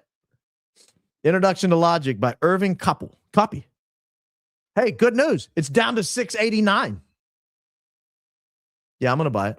Y'all don't get on Amazon and buy it before I get in there. Hold on. Can I add it to the cart? Oh, that's Thrift Books. I'll buy it. I'm buying the book. Thank you. Thank you for that donation. It'll cover it. Did you see Turek and the McCoys were discussing Vance Kirk 2028 ticket? Not surprised at all. I did. I had that queued up to cover on this program. And as usually happens, a lot of content ends up on the cutting room floor. I'm not able to cover it all. It was going to go in to the program until I was listening to that Senate Armed Services Committee meeting and heard Giat say he was going to kill Americans or would. And I thought, well, I don't have time for Vance Kirk ticket. That's 2028. I got to talk about this. This happened like 2 weeks ago. That's where that story went, but I did see it, and it's terrifying. It's terrifying. I said that if you didn't wear a red hoodie, I would donate $20. However, Happy New Year's, you deserve $50. Well, if I would have seen that comment, I wouldn't even have chanced it because this could be interpreted as red. I would have gone like purple or blue. So thank you, Warrior Doberman Mom. Thank you very much. That was very generous. Happy New Year to you as well. You guys are always very generous, and I appreciate it. Does it say Hall New Year? Hall New Year. Keep up the good work. Thank you for being our voice. Love you. You're welcome, Annie Banani. Fee fi fo fanny. Annie banani fee fi fo fanny. Me my mo manny. Manny. You are super, super welcome. Super important. I really need to chat with you. Super important. A lot has to do with this. Emailed you a message. Sherry, my wife now has access to my email account because it is getting just completely overwhelming for me to get to all of them. And so we're sitting down this weekend and going through a bunch of emails. So I will take a look and try to remember to respond to you. Thank you, Sherry, for the generous donation. Hi, Baron. Happy New Year to you and yours. Digging the bean paste hoodie. I really do like it. I like it a lot. And maybe it might be the white balance here. Does this help? No, that makes it worse. I thought getting out of the direct light would help, but that actually made it worse. It's not as bean pasty as you think. Let me see if I can get you close here. No, it made it worse. I'm sorry, guys. You believe I'm lying to you right now. It doesn't look like refried beans. It does not look like refried beans. I really do like it. Couldn't wait for today and your awesome podcast. Thanks for all you do. God bless. Thank you. Just say Julie. God bless you as well. Is the Publix for balloons alibi valid? I don't know. But he's on the record, and that has value. Once you get him on the record, they're stuck. So he's stuck with that alibi. And if that alibi falls apart, now he looks terrible. But if you can't get him to get on the record, stuck to a story, I mean, half of what police do is just try to get a suspect stuck to a story. That's why you call a lawyer. They tell you don't say anything. What is a Hoosier? Google is obtuse and vague. Is Joe running Google these days? A Hoosier is someone from Indiana. A Hoosier is someone from Indiana. Right now, a Hoosier is the number one team in America, though. And the odds-on favorite to win the Natty. That's what a Hoosier is now. Yeah, but a Hoosier is just someone from Indiana. Everyone from Indiana is a Hoosier. If you're from Tennessee, you're a Tennessean. If you're from Indiana, you're a Hoosier. Why would Mitch go to the base to confront someone about not getting witness protection? His service records are at the VA, unique classified. Unless classified, then he'd petition D.C. After 35 years, no one on base would have firsthand knowledge. And look, I'm not vetting Mitch. I don't have to. His story is that he was there, and he has now been confirmed 2 different ways to have been there. First, through a police report, and second, through the son who the police called. I don't have to worry about why he was there. He might be low IQ for all we know. He might be too stupid. He might need an introduction to logic book. I don't know. But I know this. He was there. I know that. I'm pretty confident he was there. Their attempt to say he wasn't there proved he was there. Have I heard from Joe? Did she enroll herself in logic class? Someone should check on her. Love your show, Baron, especially your intros. First time I made it for the beginning of live. Well, welcome to the program live for the first time ever, Sonny Amy. I have not heard from Joe. I don't know that I will. I would love to hear from Joe. And the thing is, Joe got the brunt of like 10 other comments I saw that people were saying the same thing. I just used her as an exemplar. There are a lot of people who need to take that logic class. They just got away with it. You know. They just got away with it. You guys are kind. I'm reading some of your comments that I'm not showing, but they're good. The comment, it's not mauve. Allow it, the hoodie I'm wearing tonight is mauve. What'd you say? It's not, this is not mauve, but the hoodie you're wearing tonight might be mauve. I'm going to say that you said that. I'm just reading your words. Baron, please report on Lindsay's ex, December 19th, 2025, on Section 230 under the guise of protecting the children. This looks like the censorship they want. February is coming soon, and no one is noticing. I'll look at it. I don't know what you're talking about. I mean, I know they're looking at Section 230 upgrades or downgrades, depending on how you look at it. I'll look at it. I took a picture of it. Like your hoodie. It's a high IQ outfit. You're right, it is. You're right, it is. Imagine how Erika immediately and definitively disproving that she was president at Fort Huachuca would help TPUSA and her.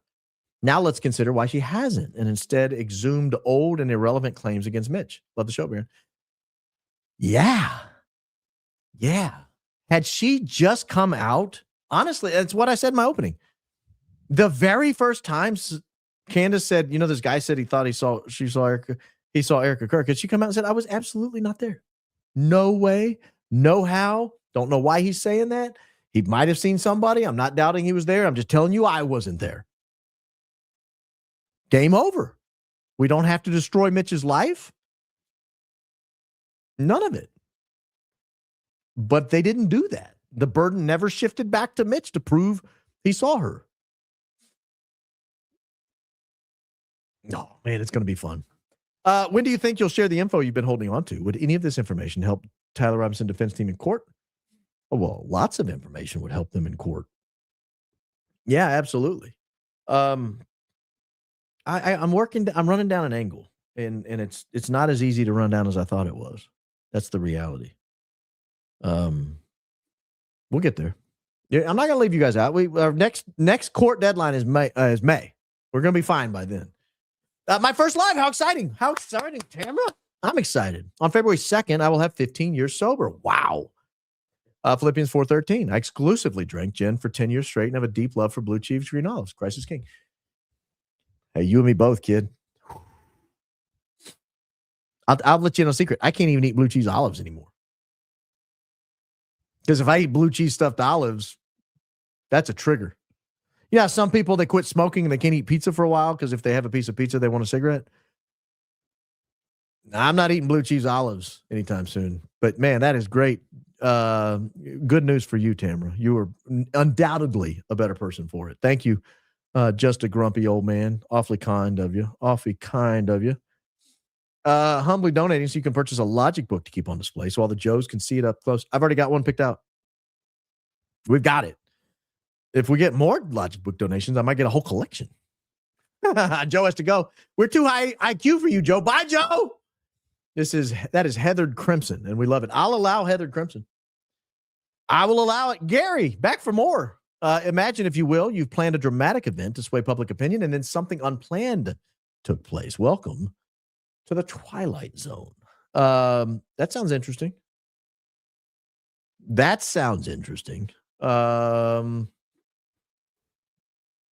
This is interesting money, Swedish money, but this is an interesting statement here. The battery that came out of CK's neck blanked their narrative. I don't know. Was it a battery? Are you talking about the right angles that came out? I don't know that it was a battery. It was a circuit board. Is it just a piece of plastic? Is it one of the charms off his necklace? I don't know what it was, but something came out of his neck. And yeah. EK would just take over the money laundering in the name of Mother Mary. They had no backup plan for this scenario. Yeah, I don't think they had a backup plan for nobody accepting that he was shot by a 30-06 off the Losi Center.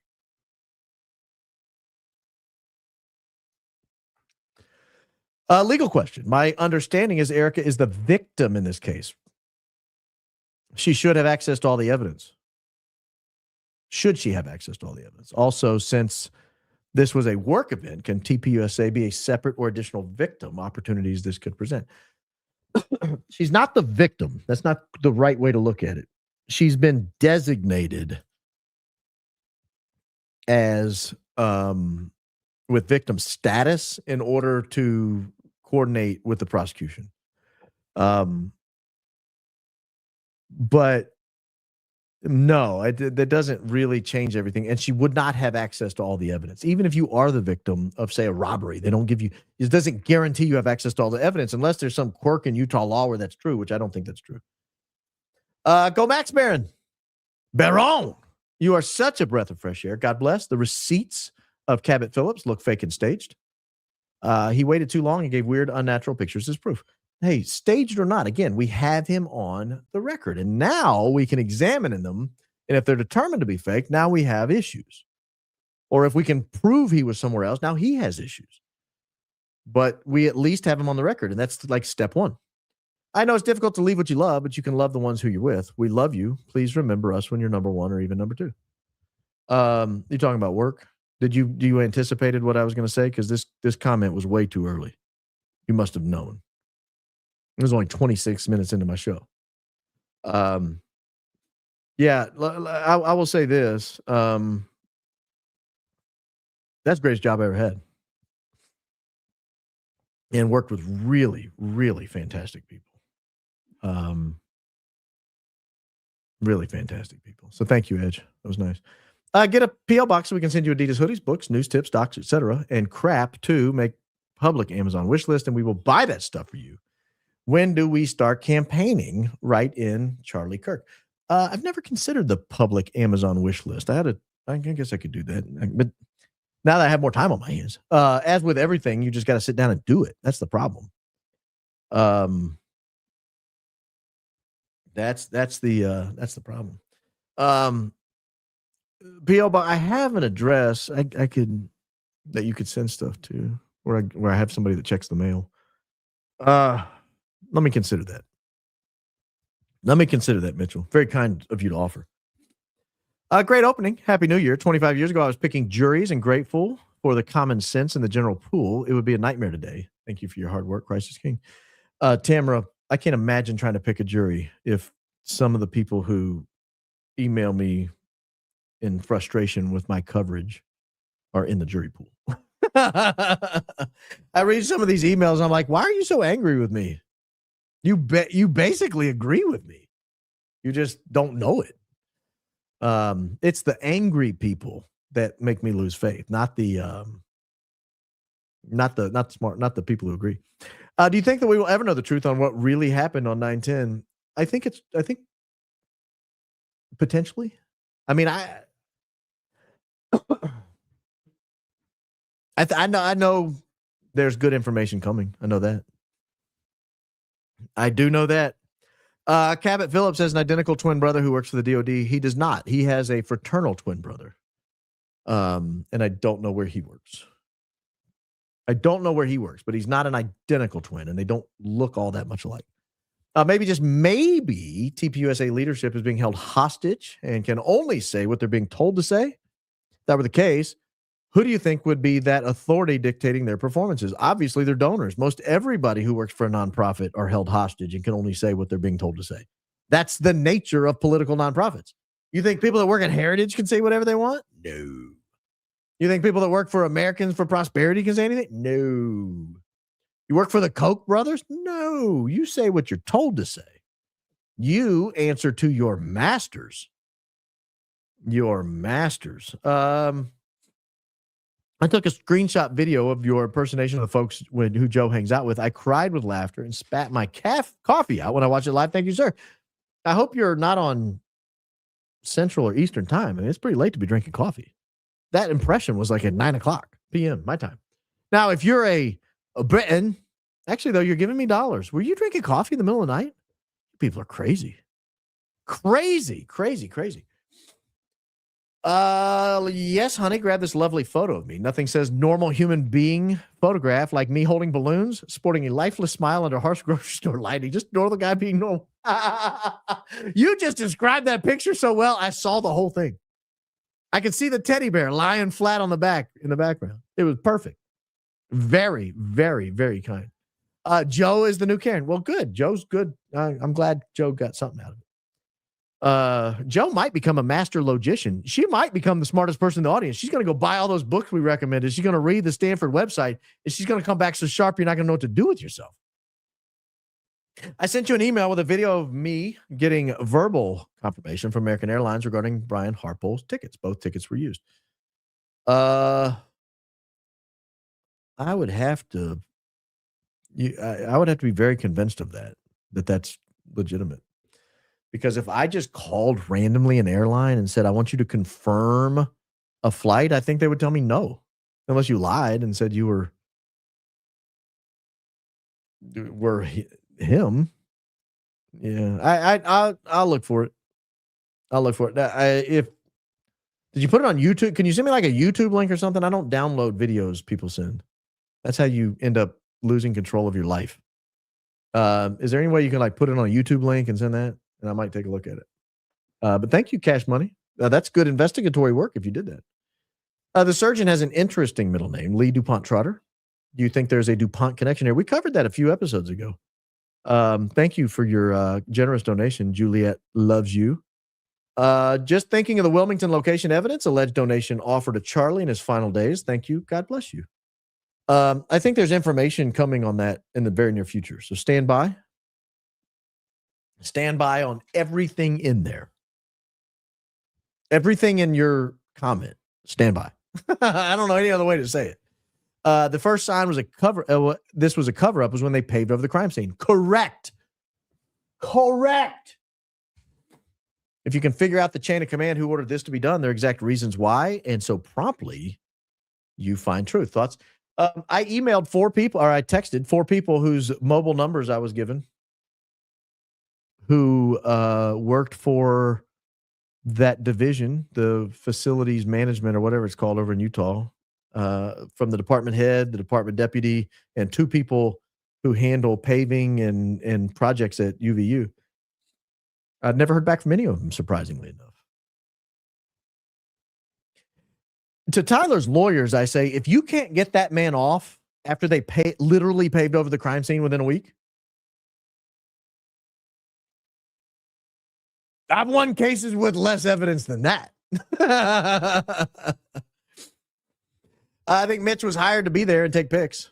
Friends of Charlie Kirk knew about the meeting at Fort H and planted him to find out who was involved. Couldn't save CK. Didn't know when or where it would happen. Ooh. Now that's a contentious podcast, Joji.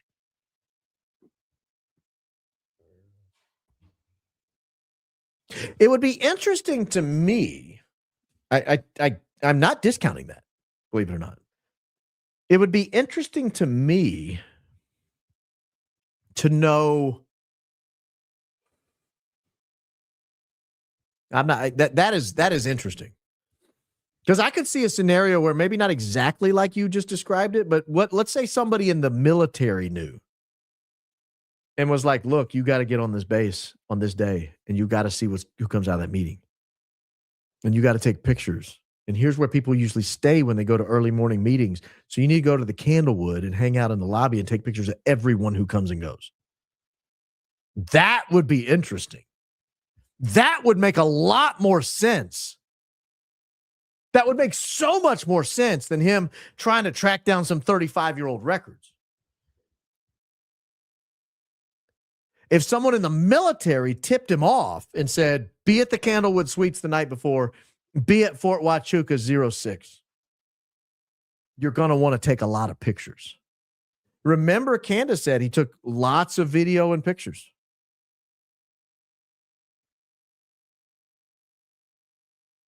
That's a great comment. That's a great comment. Ivan, did you see Salt Lake Tribune video? The Charlie Kirk shooting from the view of the journalists who were there. Glad you're going full time. Crisis King.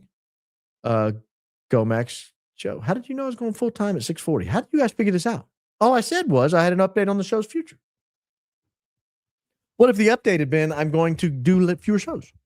Then you guys would all feel foolish. Yeah, that's crazy. That is crazy. I need to check that out. Admittedly, I was busy on New Year's Eve. And obviously on New Year's Day, I was busy watching Indiana and seeing who they were going to be playing. That I did not. And I was at my mom's house. We made some tenderloins. They were great. I did not get a chance to check out his New Year's Eve show. Did I? I don't think I got a chance to see that. I know I watched a recent live while he was on. I don't remember if it was that one. I'll check that out. That sounds cool. Thank you. I emailed you about Erika's LA flight being in LAX with another JBA SAM flight that day, but wow, I didn't know Harpole was there. Hope you read it. I did not read it. I don't think Obsessed Sports, but we're going to do a little research on the fly right now, aren't we? Was there a SAM 720 at LAX that day? Let's see. I got LAX. Here, I'll pull it up. We'll do some research together. This is great. Obsessed Sports. This is a great email, or this is a great comment right here. So let's pull it up.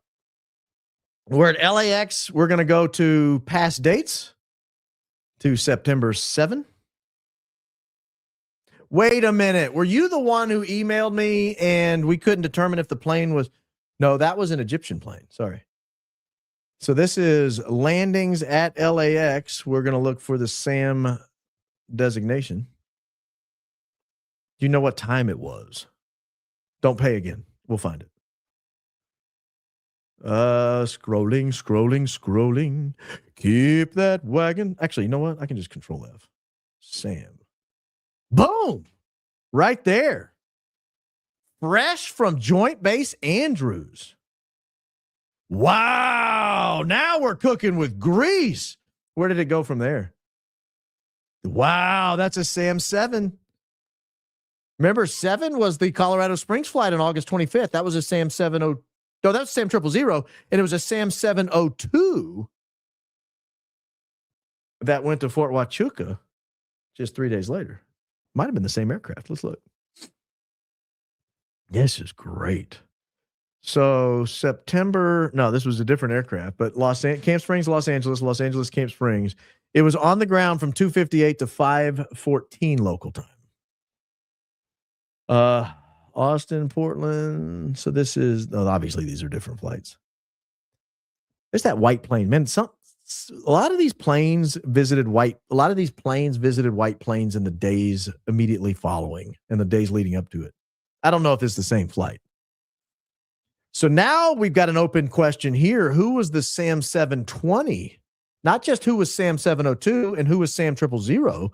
Who is Sam 720 on September 7th? This young lady, that's a Reach 720, which is fine. I mean, it doesn't mean it's just cargo. It could be somebody, but it's not a Sam 720. How did I find it on Sam?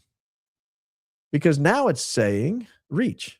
Oh, it's a flight as a Reach, but the call sign was a Sam. That's interesting. I wonder why they set it up that way. Wow, the plot thickens, ladies and gentlemen.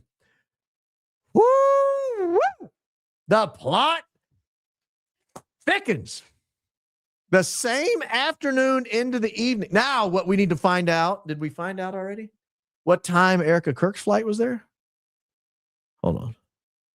What's that? That's November 102 Delta Zulu. Where was that? It was 6:21. So you had the Sam flight come in and leave at, this is great. So that flight came in on, here we go. Sorry, I don't want to pull it back up just because it'll take more time.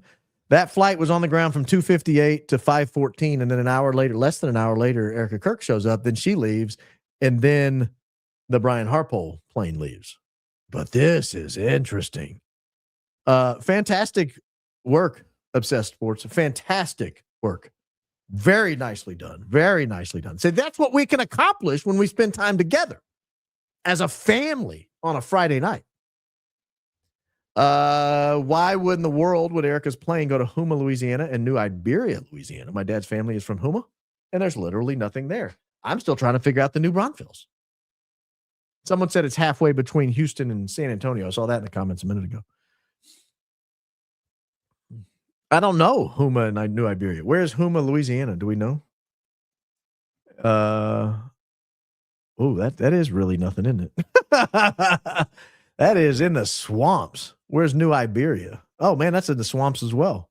That's south of Lafayette. I don't know. You got me beat. Has anyone been able to speak to the supposed officer, MJ Kim, that appears in photos at the Charlie Kirk event? It seems that he would be able to provide invaluable information about what he saw behind the table. Who is he? Can't find he even exists. You're my fave. Deanna, that's very kind words. Maybe you're my favorite. I've not talked to him. Officer MJ Kim in Orem, Utah. Yeah, he exists. Manjai Richard Kim. Law enforcement agency government. Yeah, he's there. So, yeah, I have not talked to him. I don't love calling cops, and they give a very standard answer typically, which is can't talk to you about an ongoing investigation. So it's really a waste of time. Someone asked you last show about closed captioning, and you both thought that it was something you had to do. It's not. Viewers have to go to their settings wheel and choose closed captioning. Have fun, people. Have fun. I promise you, I have every hearing impaired setting activated that I don't have to pay for. Captioning services is a fortune, like hundreds of dollars per episode. It would bankrupt this company. I mean, this not company, this program. It would take us off the air. I don't, Tucker, Candace, they might be able to afford that kind of stuff. Your humble host cannot. He can barely afford to pay his kids to sit here and help him upload stuff. So thank you. This could be due to internet censorship in Canada, though. Christ is king. Well, Canada's its own thing. Canada is its own thing. Gary, I love how you recruited your daughter to assist in this. Yes, she did. And she dropped everything she was doing on short notice and went. It was very polite of her. First, Cabot said it's a boy, but he bought one blue balloon for the reveal. I think they assume that average IQ of the world is Joe's. I don't think he knew at the time it was a boy. I think he's saying now it's a boy. My understanding is at the reveal. I mean, honestly, I didn't know we were dealing with people who did gender reveals in this investigation. This really changes my idea of Cabot, frankly. I've had 8 kids. I've had 0 gender reveals. If you want to know, check it out. Tell people. Nobody wants to travel to your house to find out. Nobody wants to go into a field and watch you blow something up to find out. People, frankly, don't like you that much. I mean, they might, but most people roll their eyes when you invite them. Just finished Ian on Tucker and was happy to see you were live. Yay, Baron, you're the best. Go Max. Well, thank you, Kristen Dallas. I can't wait. I'm going to have to wait till tomorrow because I don't want to get interrupted. Once I start it, I want to finish it, especially when I saw the subject being Las Vegas. Mike Pompeo Zempic. That's great. Arizona is not Pacific time zone. It's Mountain Standard Time. Kind of weird. Mountain Standard Time becomes Pacific time in the summer, though. Pacific Daylight is Mountain Standard. So they just stay on Mountain Standard. Could be the new Braunfels, Texas flights going to Joint Base San Antonio, Randolph, Lackland, or Fort Sam Houston. I don't know. It's just going to New Braunfels. That's an interesting thought. I hadn't considered it. Could you explain the Publix aisle clues? It was supposed to be on 9/8, so it would have been months ago. I'm not sure I understand how you would know when it was taken based on those things months later. Candy changes constantly on aisles. Candy changes constantly. So if you went in and the candy was in the exact same situation, you would know that picture was taken today, maybe yesterday. Especially if there was the same amount of candy. It was taken in hours ago. So that's the candy clue. The magazine clue is even better because if you can go and get an image of the magazines that are on the rack now, you know if they change their magazines out or not. And if all the magazines are next week's episode or issue or 2 weeks from now issue, then you know this grocery store really is on the ball with magazine changes. And that turned out to be the case when my daughter went there. Some grocery stores don't pay attention to stuff like that. Their magazines will be a month old and no one notices. But this Publix over in Nashville, they were on the ball. That's how I knew. That was my clue. My sister and I have been going through real Baron podcast withdrawals. Thank you for your intellect and grounding thought process. We all need a Baron in our lives to keep us grounded. Much love. Thank you, and thank your family. You guys all have access to me. Now more than ever. It's not faded salmon. Come on. No one wants to buy a faded salmon hoodie or wear one.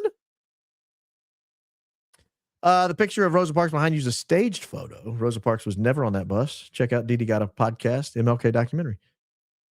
I will check it out because I was not under that impression. I'm a Rosa fan. You're not going to take that from me. You're not going to take it from me. Project Constitution had a video saying Erika Kirk could be a Rothschild. She's not related to me. No. Love you. No, we wouldn't believe she's related to you, Linda. You're far too classy for that, despite the 6 and 9 and next to each other in the I'm just gonna assume that's like your phone number or something at the end, or your social security number. I'm gonna assume you're not a pervert, Linda. I wouldn't think you were. Erika Kirk put up Bible verses on X September 8th, September 9th, September 10th. Erika Kirk didn't put Bible verses up since 2021 and a few in 2023. Looks like the good Christian wife. I'll have to go back and check that. That's an excellent, keen observation. I spent all morning enthralled with Erika's Instagram feed, specifically her archived stories, which are nuts. I mean, bananas. And a lot of them are after she met Charlie. I don't know if she's still on, if they're still up or not, because I didn't just invent the idea to go there. I must have seen it somewhere. I know I did. I saw it on X somewhere. And a friend of mine this afternoon said, have you seen this? And they sent me an X post about her absolutely bananas Instagram stories. They're archived. They're right there. Like she saved them on purpose and made them public. And they're nuts. They're absolutely, they make her look like a lunatic. If I was her Andrew Colvette, Andrew, make her take him down. Make her take him down. If you're her PR agent, you have to make her, Andrew, make her take them down. No one has covered Charlie Kirk interview with Ben Shapiro, posted on 9/9 the morning before he's killed. Oh, millions of people have covered that.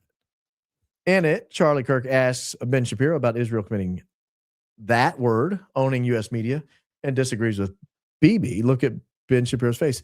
Toucan, it's been covered everywhere. There was just so much Charlie Kirk information, you might have missed it. But it's been covered everywhere. Andrew, I got to talk to you again. Whatever you do, make her take it down. Make her take it down. There's no reason that stuff is up. She's the CEO of Turning Point now. She's a mother of two. Come on. Let's see. Whoa. Thank you. Just happy. If you ever need a nurse practitioner consult in the future for your show, pick me. We are not safe. Medical warfare is coming with the promise to cure cancer with a vaccine. Love your opening statements. Keep going, Max, to get to the truth. Christ is king. Christ is king indeed. That's awfully scary that you say there's no hope. There's hope. We have hope. You got to have hope. Don't take my hope away. Thank you for your very generous donation. Thank you for your various. This is what I was talking about. New Braunfels sits halfway between Austin and San Antonio. If Erika needs to go to Austin to meet with someone like Balix Tones. Oh, you've been watching Coach Colin. Balix Tones. And she's aware we can track her phone or her plane. That could be why. Yeah, that's interesting. I would be thinking more on the other side, on the San Antonio side, at the Joint Base San Antonio. If that was a concern. If that were a concern indeed. You might not realize it right now, but with this channel, you might have created a forum that just might save the U.S. and this world. Think about it. Gary, I have not thought about it. That's a heavy stone to carry around, Gary. That's a heavy stone to carry around. Feel a little bit like Atlas with that one. Oh, this is a good point. Even if they were Erika's kids, Erika's not in the picture. It's a nanny for all I know. As much as Erika's been gone the last few months, do they even know her name? Like, if my wife is gone for 3 hours, like she goes to get coffee with her friends, the only thing I get is knocks on the door. Mom, where's mom? Is mom coming back yet? Is mom here? I need to talk to mom. Hey, do you know where mom is? Mom, have you seen mom? Do you know where mom is? I'm like, mom is gone to get coffee. She'll be back at 4. Dad, it's 2. How am I going to make it 2 more hours? Mom doesn't fly to New York and then DC and then the Hamptons and then New Braunfels and then Haley, Idaho and then LAX. My wife does not do all that flying. My kids would be distraught if she was gone that long. Happy New Year. Happy New Year to you, my good friend. Just putting this out there in case Andrew is watching. Come back to the light, buddy. We are waiting on you. Don't be a Joe. Go Max. P.S. I would have watched if you went live yesterday.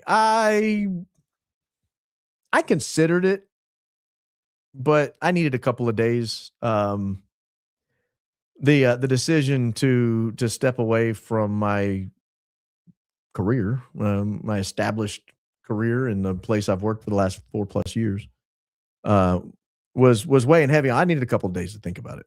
I needed a couple of days to really digest the state of my life right now. But thank you for your kind words, Whitney. Thank you. Holy mackerel. Well, now I love your golden retriever. I've never met a golden retriever I love, but I do now. Baron, first-time caller, long-time listener. Happy New Year to you and your family. Where is Dan Flood? You and me both. We're all asking. Where's Lance? I don't expect you to know, but let's not forget, we want the truth. Nothing left. Go Max. Never stop asking questions. No, man. We will, or sir, we will never stop asking questions. Never. I don't care what they tell us. Asking questions is wrong. Asking questions is bad. Asking questions is going to hurt some electoral race in Nebraska. I don't care. Thank you. That was a very generous donation. Thank you. Holy mackerel. Another one back to back. Happy New Year, Baron. Baron entering 2026, fed up and done. Hoping the tax revolt of 2026 takes hold. I will vote my wallet or not vote at all if we are fed the same Fed slop in 2026 that we were in 2025. All fake and gay. Blank that little foreign country. All foreign countries, as far as I'm concerned, I'm America first and only. I'm America only. I mean, I'm getting to be America only. Like, not even Canada. We'll stop you if you get invaded. We'll repel an invasion. If Denmark tries to invade Canada, we will show up at the shores and say, nah. But that's about it. Probably Mexico too, just because we share that long border. But I mean, depending on the country, it might be an upgrade. Not too many countries let narco terrorists control 80% of their land space. No, it might be an upgrade. A lot of if Singapore wants to invade Mexico, all right, that's a fair up. That's an upgrade. That's a trade. I'm willing to allow that. I'm kidding, my Mexican friends. I would never allow such a thing. That's nonsensical. Sorta. What's the legal definition of a domestic terrorist? Well, thank you first, Karen. Carinia Cavelli. Thank you for that very generous donation and token of faith in this program. Thank you. The legal definition of a domestic terrorist. Do I still have that up? I'll have to find it. It was just something about basically causing problems and the president doesn't like you. I mean, it was very loosey-goosey. There were no elements that they had to meet. There were no specific legal hurdles that had to be jumped. It was just if I don't like you, you go on the domestic terrorist list. And if you go on the domestic terrorist list, there's a four-star general that will attack you. Okay. Could we maybe rethink this whole plan, please? Please? Thank you for the generous donation. Thank God you are live tonight, Excelsior Boomer Education. Well, thank God you're live tonight and live here with us. I was afraid I was going to have to get some throat coat to make it through. Cabot Phillips, alibi pic with wife and kid, has a dark area between Cabot Phillips and kid. Does it match room lighting? That's why you guys need to run wild with that stuff. Take to X, take to YouTube, take to Facebook, take to TikTok. Spread, disseminate. You guys do that. I just want to get everybody on the record. Were you there or not? I need a definitive statement, because once there's a definitive statement, got you locked in. Now we can do the determination whether your receipts add up. But it's kind of pointless if you release receipts through Gary and then you don't ever make a statement. And then it turns out, wait a minute, you guys have already thrown, and this is all right, I wasn't going to do this, but I'm going to do it. Where's your comment? I wasn't going to do this. Here's the underhanded thing that Erika Kirk was doing. I was not going to do this. Do you remember the statement from the doctor? Superman neck, trampoline bullet, the neck of steel, titanium neck. You remember that statement? Found the bullet at T1. You remember that? Turns out it was all bull butter. All bull butter. It was not true. It was a lie.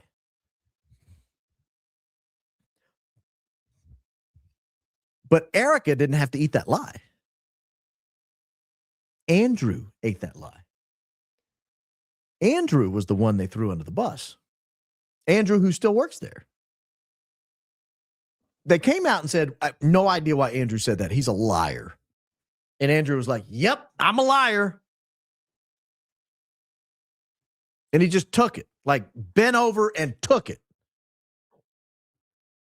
That's what they're doing by having Andrew be the intermediator between Gary and Erika. Because if Andrew plants the seed with Gary and everybody buys it, great, story over.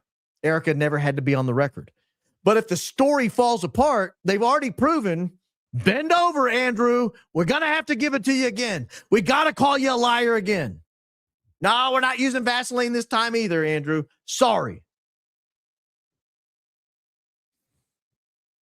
That's why they were using Andrew to talk to Gary.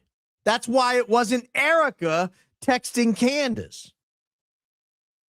Because if they had to run over Andrew again, he's proven he's into that.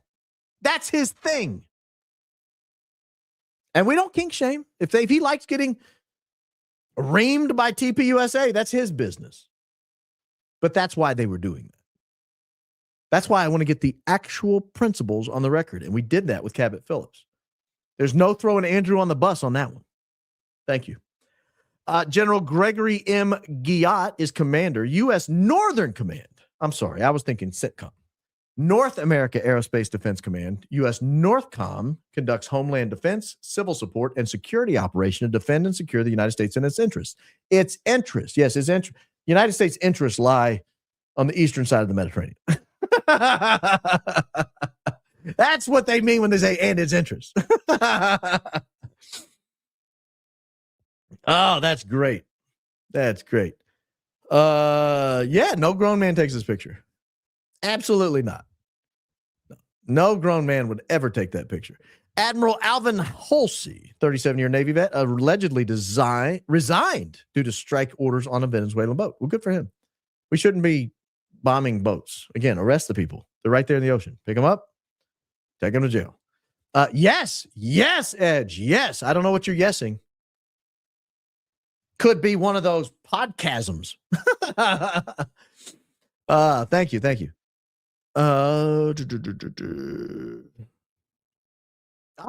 Yes, it is going to be an exciting year. No doubt about that, Adriana. We're going to have some fun on this program. Make sure you find me on all the different locations so that that you're always aware and around. Always around.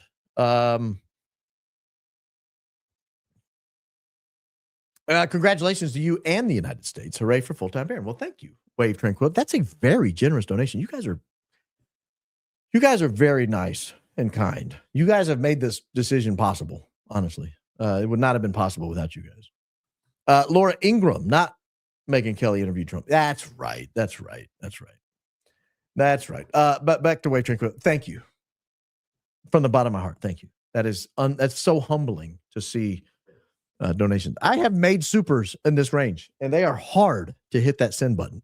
It is hard to hit the send button. So thank you. I know what you're going through. Bomb Dog Fund, I think we're up to 170, and I saw 10 earlier on the Bomb Dog Fund, so we're up to 180. We're getting there. Thank you, Short Coin. Doing our best. We're trying. Huge congrats. I did the same thing March 2025, and it all worked out just fine. Valerie Ann. Thank you, Valerie Ann. Email me a link to your podcast. I don't know which one you have. I'd like to check it out. I like being supportive, keeping it all together, keeping it all in the family. Thank you for the donation. And thank you, Kai, as well for the donation. Thank you for all your hard work. Let's get them. Please, again, thank you and Happy New Year. Well, thank you and Happy New Year to you. Happy New Year to you. Yes, I'm happy to hear you're expanding merch next. This is a high IQ outfit. That will be probably the first piece of merch. That's the one that I've gotten the most requests for. So thank you. Bravo. Great show. I figured out how to keep you live. Use both iOS on my iPad and comment on my Mac. If the internet is going to save us from this mess, we need help. Look forward to your better future. Thank you, Gary. I've never had trouble staying live with somebody. I wonder if you're having internet issues or something, speed issues, broadband issues. Thank you, Forrest. Thank you for your huge sacrifice. I hope we can fight back and win. And if there's a Forrest in the audience, thank you as well. We're going to use Win Angela's generous donation to cover both me and everyone named Forrest in the audience, if there are any. If there are, I'm guessing you're Southern.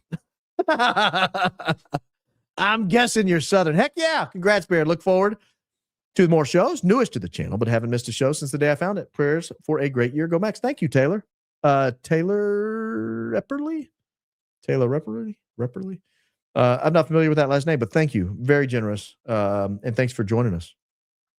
Happy to have you. I live in New Braunfels. Wow. Only subdivisions here and tiny airport. However, Military City, USA, San Antonio is only 20 minutes away. Several military bases in San Antonio and lots of ex-military retirees. Well, isn't that an interesting up close first person? I'm going to save this. Isn't that an up close first person analysis of New Braunfels, Texas? Because I can't figure out why she keeps going there. It's a lot. It's a lot. Thank you. Baron, hearing that we will get to watch you more was the best news I could have imagined. I emailed you Texas Connections and have more. And I'm also making a video on it, summarizing connections that I can send you as well. Thank you and congrats. I do give a dom. I do give a dom too. And thank you for your very, very generous donation and your continued reliable support. You've been a very generous donor over the last several months. So thank you.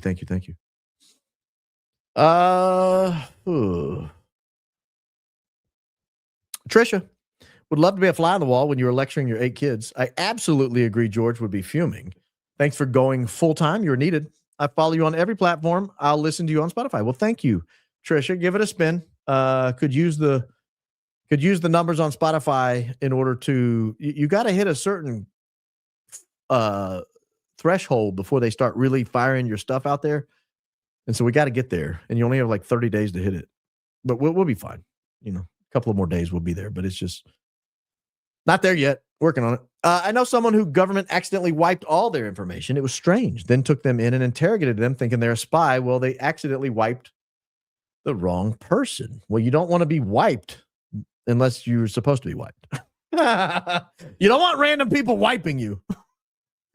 That's weird. That's a weird story. All of a sudden you don't exist. That might be nice. Congratulations. I'm hoping to retire or at least semi-retire next month from lawyering full-time. Well, Jill of all trades, good luck. Good luck. Let me know how it goes. Happy to commiserate with you. Congrats on retiring early to show us how Blake Neff did Tai Chi to locate Mikey's quivering lips and to demonstrate how Dear Georgie did an AMA while rowing across the Delaware. He did. I'm telling you, love from India. Thank you. Very generous. He did. I'm telling you how it worked. Your T-boat skit made Curious Joel, 89, laugh so hard and loud. We got a noise complaint at our apartment. I explained you were huge in the Balkans. They then understood. In all seriousness, thanks you for the best podcast ever.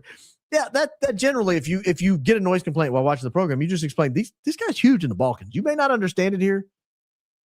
You go into Albania, you at wall to wall support. Huge in the Balkans. Huge in the Balkans. You remind me of one of my favorite comedians, Bill Burr. I like Bill Burr. He's funny. Love your content. P.S. Schedule your colonoscopy. Are they really necessary? Or are you like a colonoscopy doctor and you get some kind of cut for advertising? Is this like you guys work on referral? Like every colonoscopy in Middle Tennessee, you get like $5. I'm a butt collector. I'm just here to get my $5. I'll think about it. I'm only 46. I'm young at heart. I'll think about it. Thank you for going, Max Barron. I subscribed to your Rumble channel and liked all your old videos already. Love the George Washington, Lindsey Graham bit, hilarious, but too scary in reality. That's the problem with humor. It's often based in reality. Good humor is almost always based in reality. And that's a scary subject. So thank you. Very generous donation. You guys are amazing. Bar none, Baron, you would be a great high school history teacher. I had one history teacher who was able to catch my ADD attention. Welcome, full-timer. We are blessed. Christ is king indeed. Christ indeed is king. Keep going, Max. I'll do my best. I had a really good history teacher in high school. And after I'd been out of high school a few years, my wife and I went to Green Hills to, it's a little sub area in Nashville, to Barnes and Noble or something to Newt Gingrich book signing. He was releasing a book. And my high school history teacher was there. And I got to point over there and say, see that guy right there? He was my high school history teacher. And my wife predictably was like, okay. Ian is on a marathon, on fire. Ian is on a generational run, ladies and gentlemen. Ian is on a generational run, and it could not happen to a better guy. Ian is pristine. I had coffee with a new friend here recently, and Ian's name came up, and I just said, Ian is an unbelievable human being. He's been so generous and helpful with my program. And this person said that could not agree more. So it was fantastic. I mean, Ian's just great. He's been so beneficial to this program. General Washington, some of the veterans of this very revolution will one day be turned into enemies of the new country because they wouldn't pay the tax on whiskey that the new country imposed. Ooh, you talking about the whiskey rebellion? Yes. So excited about more podcasts. Oh, thank you, Jennifer. Love your wisdom and insights. As for Charlie Kirk, the immediate paving of the site is plenty to see. Things are not as they seem. So weird that they did that. Not weird. Criminal. The word you're looking for is criminal. The word you're looking for is indicting.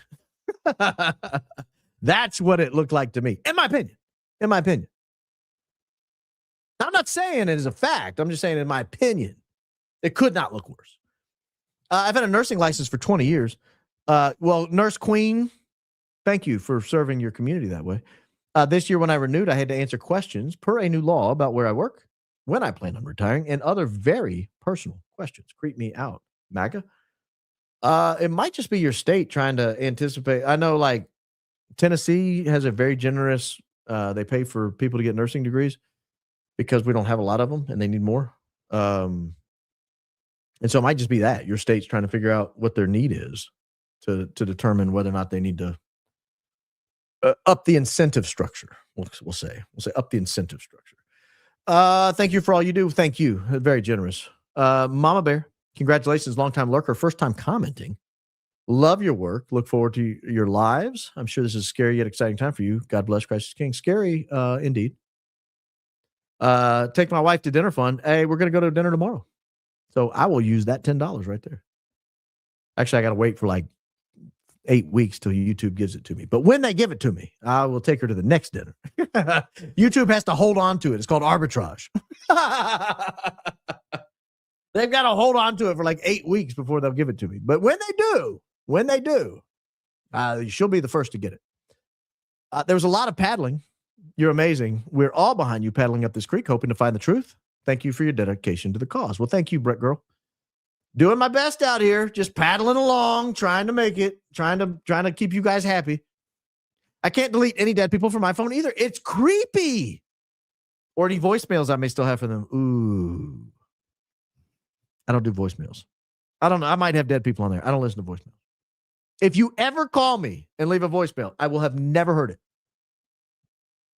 Sometimes I'll read the transcript, but almost never. In fact, for years, I wouldn't even turn my voicemail on. Verizon finally forced the issue. Like, they turned it on. I called them back. I was like, no, turn it back off. I do not want people to have the option to leave voicemails because then they think they've reached me. Whereas if I just leave it off, they're forced to send a text, send a letter, maybe a fax. And then I might actually see what it is they want to say. I will never listen to your voicemail. I will almost never read your transcript. And they said, no, it's a new policy. If you have a phone, you're getting voicemail. So I got it. Thank you. They got it. Woohoo. happy to hear this. My daughters and I travel from Cookville to Indiana frequently. Spotify will definitely be our go-to on the road. Also love the daughter going to take the video for dad. Much love to you and your family. My daughter's amazing. Cindy Yates, absolutely amazing. Cookville to Indiana, that's a tough drive. There's a lot of country road. I'm trying to think of what interstate you would get on. You get on 75 at some point? That's a wild drive right there. Have fun. And if this show makes it on your drive, good morning, good afternoon, or good evening, Cindy H. daughters.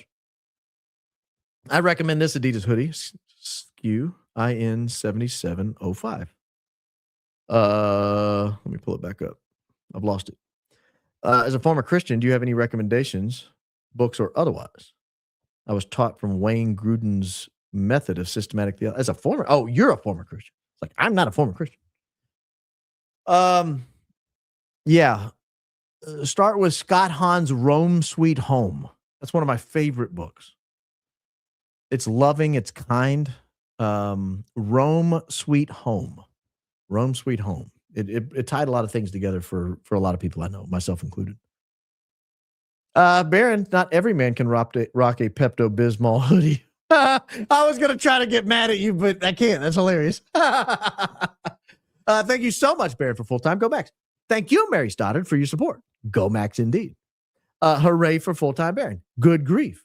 Thank you. Now that you're full-time, you're going to break my bank. Well, don't break the bank. But thank you. Thank you. You started out with Google Trends. I was excited to learn something new that we could turn to for clues. You're good at this. Enjoy your success. Google Trends has changed the game. If people would learn how to use it properly, it would really skyrocket. But so many people abuse it and don't use it right. Yours? Give us a Coach Sig call out. Hold on. I got something better than that. Don't go anywhere.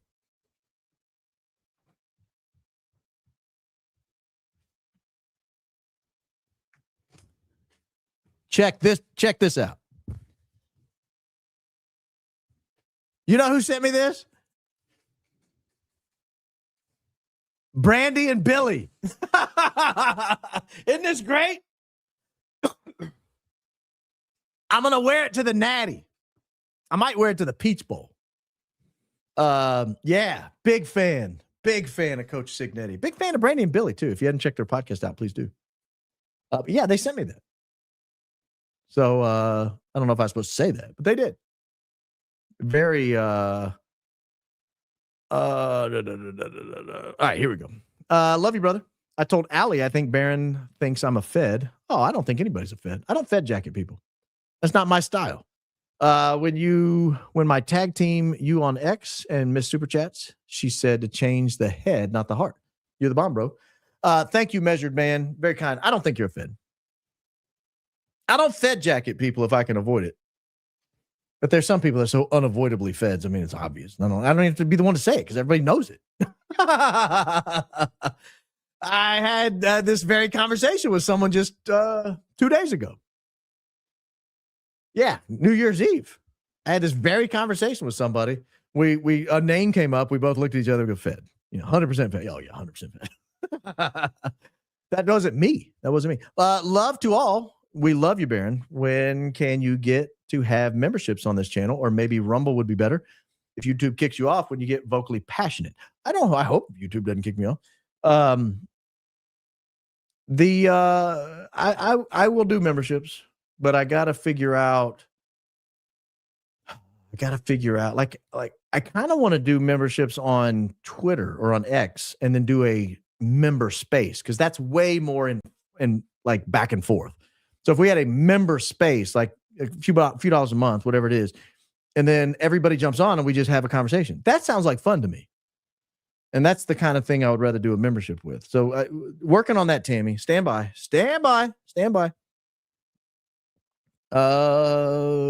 Wow. Thank you. Shoe Lady from Huntsville, Alabama. Thanks for all you do. Happy New Year. I've been to Huntsville, Alabama many times. I've been to the Rocket City. Huntsville, Alabama has the distinction in my heart of the only convicted Nazi war criminal that has a building named after them, the Von Braun Center. Thank you for that very generous donation, Shoe Lady. Why is the plane Erika flies owned by this company, Elderberry Chestnut LLC? I hadn't figured that out. And I hadn't figured out how that lady owns a plane, because unless all her money's in the plane, she doesn't like live a particularly glamorous life that would own a Gulfstream 5. That's a big jet. So I haven't figured that out either. We're working on that. There's a lot we're working on behind the scenes, Madeline. UA Wovnufix, whatever all that meant. Best podcast. You had me at Joe. Well, and this lady liked Joe as well. Crash out on Joe was priceless. Here's $5. Thank you. There are new FAA rules, possibly for 2026, that will allow GA, General Aviation plane owners, to mask their ownership in Delaware. Section 803 data privacy. Go back. Well, that's something we're going to have to look at. Thank you for that heads up. That's a good tip there. Let's see here. I'm only going to Rumble if Joe does. That's funny, Sarah. See, every now and then I'll scroll through these and they make me laugh, and I got to stop and pull them up just on sheer humor.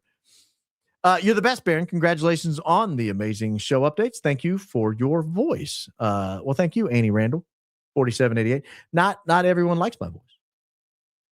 Some people find it irritating because it gets in the way of them trying to rip everyone off. Erika's attempted alibi photo of her kids is curious. The boy's like 5. Yeah, he doesn't look young to me. And again, like someone else pointed out, she's not even in the picture. So how is that an alibi? Like someone sent you a picture of your kids? Or someone sent you a picture of 2 random kids? And I'm supposed to be like moved by that? Thank you, Ann. Very kind. Very kind. Real Mitch now. Thank you for the insinuation I was taking lobby pictures because I was a perv, but I was taking pictures because the Candlewood Suite was converted from being barracks I stayed in 35 years ago. Is this really real, Mitch? No, surely not. But I got to take a picture and follow up. Hey, Mitch, if that's really you, get in touch with me because I got to know about these pictures. I hear all about them, but I got to know about them beyond what I know. If that really is you, Mitch, realbaronpodcast@gmail.com. Yeah, I'll even put the banner up for you. Where are we at here? Here we go. realbaronpodcast@gmail.com. realbaronpodcast@gmail.com. Look, I wasn't suggesting you're a pervert, sir. All right, I might have been suggesting it, but what I was trying to say, what happened? Just kidding. I really wasn't trying to say you're a pervert if it's really you. What I was trying to say is there are perverts out there who take pictures of pretty girls when they see them. The second thing I was trying to say is I'm pretty sure there's a reason she's not coming out and saying she wasn't there. And I'm pretty sure that reason might have been just discussed. And so I'd love to talk to you if that's really you. Let's see here. Annie, stop. You're better than that. Joe has already received your wrath. Don't be Nate. You're Catholic and know better. I'm just messing with Joe. I'm doing her a favor. Joe's better off because of this program. All right, Annie, enough. Knock it off, guys. Let's keep up. We're done with Joe. Did you see the DD podcast with the finance auditor? I did. Exposed TPUSA. I saw that. They're selfish, exploitative, shameful, etc. They're possibly adding another company to the list. Shameful. I did see that. It was a good show. DD runs a good podcast. He runs a very, very nice podcast. Are there any big developments with any of your other theories? Seems like we're just getting crumbs or just searching for what's the next theory. No hate intended. I came off that way. Congrats going full time. Oh, yeah, there is. There are updates, and we will get to them. But again, my job is not to solve the Charlie Kirk investigation. My job is to identify theories that have what I think are legitimate bones to them, raise those issues to the surface, and then allow the crowdsourcing to take place. I think I've done that on a couple of occasions, maybe more than a couple. So we're going to continue doing that. I've heard from a lot of people who are looking into the electrification side of it. A lot of people who are looking into exploding microphones. I actually on X gave a shout out to Jordan Henshaw, who's looking at the necklace movement and what might have caused that. That was an excellent thing. I've not covered on this program, but I did give him a shout out on X. It was a great video. So yeah, we're looking into a lot of stuff. We're looking into plane locations. There's so much. There's so much. I can't run down. I can't turn this into the electrocution show. I can't turn it into the exploding mic show. What I can do is say, hey, these are some things that are cool to look at. Now let's continue talking about everything. And so I don't blame you. Say whatever you want, Pratt. Say whatever you want. You're not going to hurt my feelings. I got thick skin. When Erika Kirk is asked if she thinks they got the right killer, she says, I trusted my team. Is she dodging the question or insinuating that USA is in charge of the investigation? Non-responsive. How would you handle that in cross? I haven't considered how I would handle it in cross, but no, she absolutely didn't answer it. And of course, one thing you want to do in cross-examination is get an answer. So if I'll show you how I do this. Let me turn this over. So in a cross-examination, I make a big T on my page. Everything the witness says, all the questions are over here. Like question 1, question 2. I just do it as fast as I can, just little quick jot notes. And then anything I want to follow up on, like I know what the witness is going to say on all this stuff. So if they, what's your name? I'm not going to follow up on that. So I just put name, age. And I just go down and just basically making notes of the entire conversation as they go. But if they get to here and the question is, do they have the right killer? And she dodges. Like the question, do they have the right killer? Didn't answer. Right? Didn't answer. So now I know I got to follow up on that because it happens fast. Like they go through direct and you got to get right back up there. There's no like, we'll come back tomorrow. Let me review the transcript. Like it's happening in real time. So the big T, that's the key to, in my opinion, to doing it. You jot down everything so you don't miss anything. You're listening intently. And then you think, they didn't answer that question. Ooh, I don't like the answer to that. I got her here. That's the big T. That's the big T. All right. Who, sure. Yes, it's going to be a wild time. Thank you, Frizzle Lizzle. I sent the video through a Google Drive view link. Okay, Cash Money. I might check that out. Let me know if you need a YouTube link. When you watch, you will understand how I got the flight info. LOL. I like the LOL. Let me know you're having a good time. You're not taking it too seriously. True to this, not new to this. Congrats on being full-time now, by the way. Cash Money, I can't wait to review that. I cannot wait to review that. So I'm going to get my email, absolutely 100%. I'm going to take a look at that issue, and we'll get to the bottom of it. That's great. Okay. South African Rand. We're back with more Rand. Baron, you might not be as polished yet, but you have Joe. I enjoy all your content, especially your legal analysis. Once again, congratulations on your milestone, and we will be supporting you every step of the way. Thank you, JFK290 from South Africa. I appreciate that. No, did it really? No, it didn't. No, it didn't. I'm looking at it. The flight's still pulled up.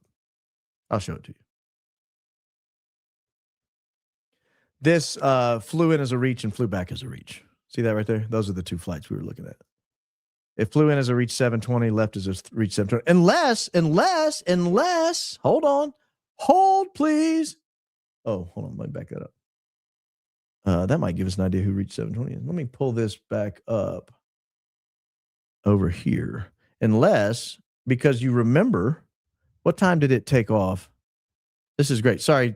I can't let this go. After he said that, I absolutely cannot let this go. Let's look at this one. Because now we know the time. So the departure time was 9:22. Oh, no, 5:14. It was scheduled at 9:22. It took off at 5:14. So let me, let's look at this. Because if it flew back, we'll go to the departures now.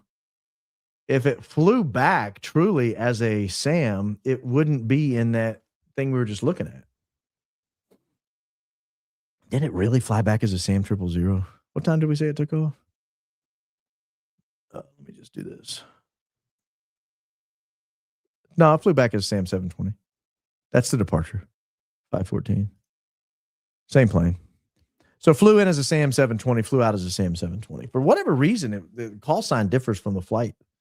But yeah, Sam 720. So let's I don't know if you guys are bored by this stuff on the fly or not. If you are, I apologize. I want to look at one more thing. I want to look at this. I want to click on this Reach 720 and see who else. See where else that call sign goes. Anchorage, Jacksonville, Fairfield, Minneapolis, Honolulu. So nothing I can see. Well, that Oslo might give us an idea who it is. I'm going to leave this pulled up because international appearance by an American might give us an idea who that is. So thank you. Even though I don't necessarily agree, unless you know something, unless you've seen something I haven't seen. Even though I don't necessarily agree with that conclusion, that did help me a little bit there. Thank you. Just sitting down to watch a show. Sounds like I've missed another great show. Rewinding. Just wanted to share some love. Go Max 2026. Thank you, Van Allen Radiation Belt. Love when you show up to a live. Congrats, Baron. Just subscribed to your Rumble channel. I can now say I've been to the channel since you had 1,000 followers. Is it already up to 1,000? It was like at 100 before. Is it already there? Channels, my channels. Yeah, 1,423. Wow, you guys did a great job. I am going to do, like I said, an exclusive Rumble live here soon, very soon, like maybe as soon as tomorrow. So just stand by. I don't know when that'll be, but I need to get some reps over there to feel how it goes and see how it is. So I'm going to probably just do a quick show. It may not be great, but we'll put one out. I am from San Antonio. Thank you, Anne Marie, for chiming in about your San Antonio-ness. I've been looking for NB connections, and all I can find is, New Braunfels. All I can find is TPUSA starting chapters in every high school in Texas. Lackland Air Force Base is not far from New Braunfels at all for those flights. It's starting to sound like that could be the tip we're looking for. Going full time, does that mean I'm sponsored by Adidas now? No, but my Adidas friends will know I am always repping the greatest brand ever. Seriously, so thankful for all you do. My brother-in-law is a lawyer in Brentwood. Said he didn't know you, so I sent him your show. Well, that's great. Potty Nusk. Appreciate that. I grew up in Brentwood and love the community, and I'm sure he does as well. It's a fantastic place. Minjai Richard Kim, no longer PD, December 25. Last he transitioned. He's now focused on justice-oriented work with his JD. Passed with military drone analysis, text suggesting shift to accountability and justice. That's a good, interesting thing. Wonder why he got out of the police work. You make being ADHD rock. Yeah. Well, somebody's got to do it. Somebody's got to do it. Hi, Baron. Candace is actually my favorite, just for full transparency, but you are definitely a close second. Need the two of you together. Good luck with your new direction. Stand by on that front. Stand by on that front. There may be news coming soon. And by the way, very generous Twilight. Thank you. As well as you, Bobby Alley. Very generous. That's awesome with you full time with us. You need to get some merch. I'm working on it. I'm working on the hoodies for sure.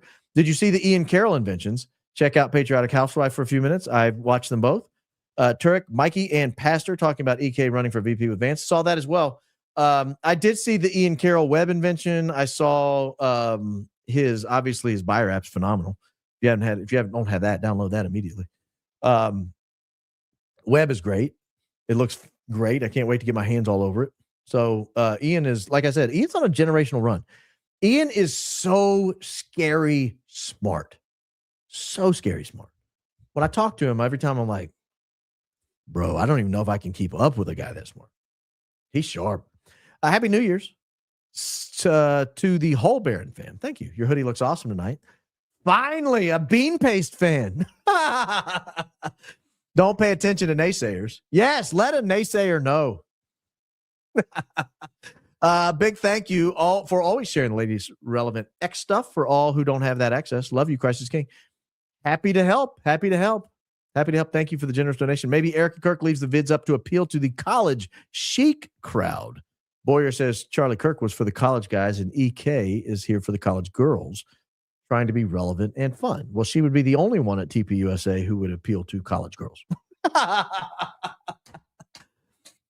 was too easy. You just put it on a platter. I just had to eat it right off. That's like a big old meatball served up.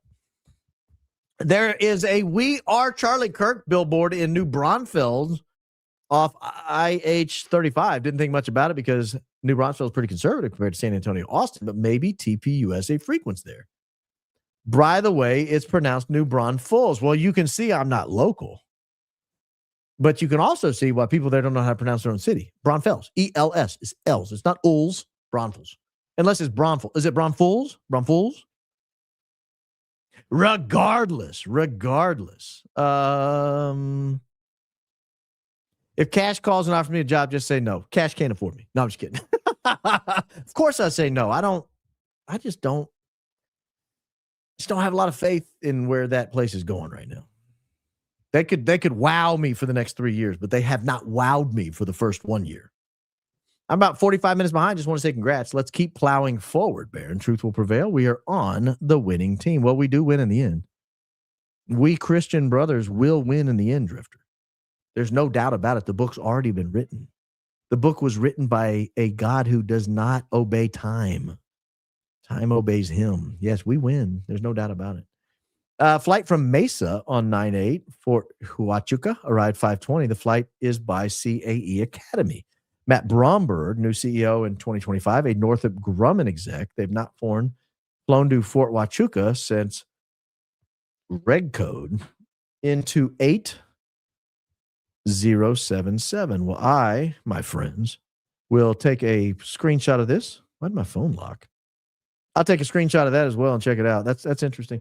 There's an interesting Mesa connection I'm running down, believe it or not. There's an interesting Mesa connection to this whole thing that is becoming more and more intriguing to me. So that right there was very intriguing to me. Ivan is back. White Plains, New York, MasterCard Global Headquarters, PepsiCo Headquarters, IBM North America Headquarters, Rockefeller State, Camp Smith Training Site, New York National Guard, Stewart Air National Guard, and Valhalla Medical Center. Well, we'll see you in Valhalla, brother. We got the watch. Am I doing it right, Cash? Am I doing it right, Cash? That's interesting. I had no idea all that was in White Plains. A bunch of rich people in White Plains. I had no idea. I just know a lot of these planes that are associated with TPUSA end up there at one point or another. Shout out to John Adams, since I skipped him as a founding father. I skipped a lot of founding fathers. But shout out to John and his son, John Quincy. Yes, both people. Several people are pointing out discrepancies in the two photos of Cabot Phillips sent Candace in the comment section under her post. Will be interesting to hear what Candace has to say about it. I am with you. I eagerly await her next show. I expect it to be explosive. Explosive, I expect it to be. So I'm very much looking forward to it. Now, Happy New Year's, Baron. Congrats on the big move. Thank you for all you say and do. Go IU. Go IU. Fight, fight, fight for the glory of old IU. Thank you. Thank you for your generous donation as well. The 71st Expeditionary Military Intelligence Brigade has elements in New Braunfels. Hey, sir, ma'am, Stephanie. It's New Braunfels. It's not New Braunfels. If we're gonna be a family, we gotta say it right. New Braunfels, Stephen Bloom. New Braunfels. That's how the locals say it. Don't worry about how it's spelled. 5th Battalion, 19th Special Forces Group, Company C, is Green Berets at Camp Bullis. Go Max. Really? Is that true? All that at New Braunfels? New Braunfels with a U. Is that true? I'm going to check that out as well. Man, I got so many pictures of this comment section. I'm not going to have time to check it all out. Did you see the video of Trump with a bloody ear that no one noticed or talked about? I think everybody saw the picture of Trump's bloody ear. I believe you and that guy going over Harpy hands had peeps look harder. Was right there the whole time. The moment Trump getting in SUV. Is this new? Are you talking about the Butler, Pennsylvania picture? Is there a new bloody ear picture? Did he get an earring? Can you imagine if Trump just went full gangster, earring, gold chains, bald head, grew out his chin strap? That would be dope. He changed it to Dope T. instead of Donald T, Donald Trump. Yo, what up? Dope T in the house. Yes, friends. We can all anticipate what that would be like. Still suspicious of Cabot Phillips alibi picks. Well, I mean, it took him a long time to come up with them. That breeds a suspicion. You can edit metadata on PCs, send it to an iPhone. It looks like original. Waiting 11 days to drop proof feels like a trap to fuel the Candace's crazy narrative. Well, at least he's on the record. That's my point. At least he's on the record. Now that we have him on the record, let's examine his evidence.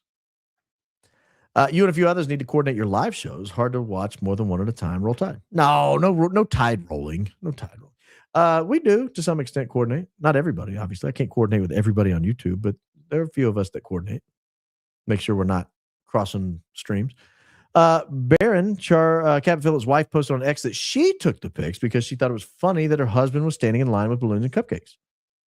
Then it was exposed after that. She deleted all of her posts, but other people had already seen everything. I did not know that, Miss Bailey, with a wrench.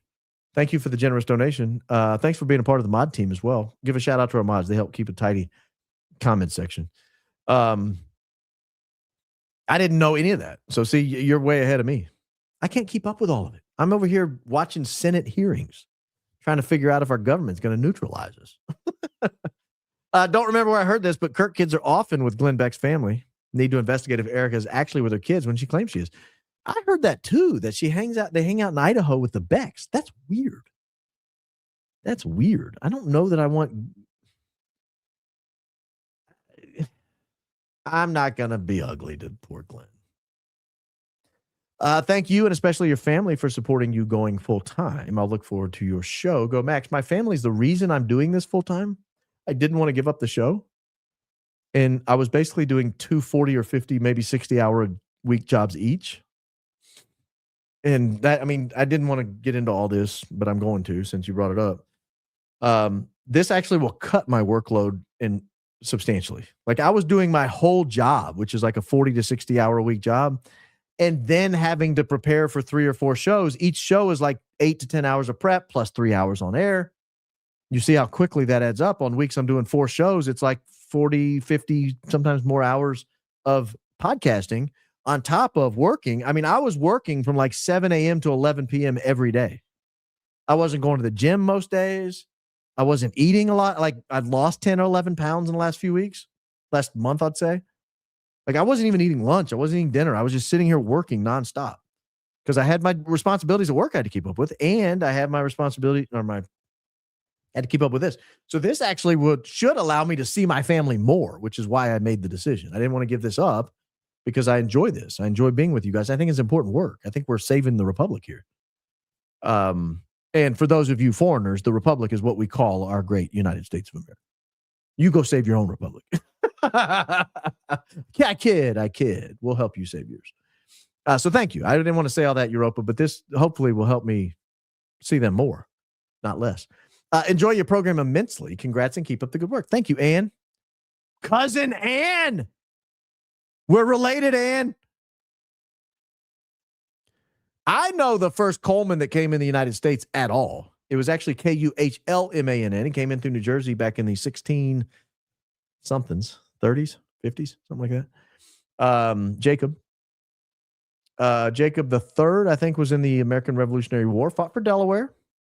Shout out to our friends in Wilmington and our Egyptians and Frenchies. So, yeah, and we could be cousins. Now, we might be like 7th cousins 5 times removed, but cousins. Cousins nonetheless. Do we know the date Cabot Phillips joined the ranks of TPUSA? Best wishes on your endeavors. God bless. I don't think he's joined the ranks. I think he still works at Daily Wire here in Nashville. But what I think he's doing is going around now for whatever reason with his pizza tattoo on his lip, giving speeches on behalf of TPUSA. And I don't know if they're paying him for that, if he's doing it just for exposure. People do it for both reasons, but I wouldn't do it for exposure. But if they wanted to pay me, I might. I don't anticipate they will because they're not going to like what I'm going to say. You talk about going Max. Put me in front of TPUSA. I beg you. I dare you. You think Tucker went Max? You think Tucker went Max pointing out that Charlie died like Jesus? And for much the same reason, it would get ugly. But no, I don't know that he's actually joined them like in a full-time or employment capacity. So you're glad you're expanding to Rumble and Twitch in case YouTube does another purge like in 2020. Plus, I've been suspended from X since 2021. By the way, I wrote to John Miller, CEO of Adidas, and told him he should sponsor you. Well, PR Baker 3, you've done more than I have on that front. Thank you. Did you tell him how good I make an Adidas Essentials hoodie look? I had 2 kids with December birthdays, and they both got Adidas hoodies. So it's just a family operation. I mean, we wear Adidas socks, guys. Like my pants are Adidas. Check this out. See that? And the socks. I'm telling you, I'm committed. It's a sickness. Let's just be honest. It's sickness. It's disgusting. People shouldn't support that. You probably better hope John Miller doesn't sponsor me because it'll only get worse. It'll only get worse.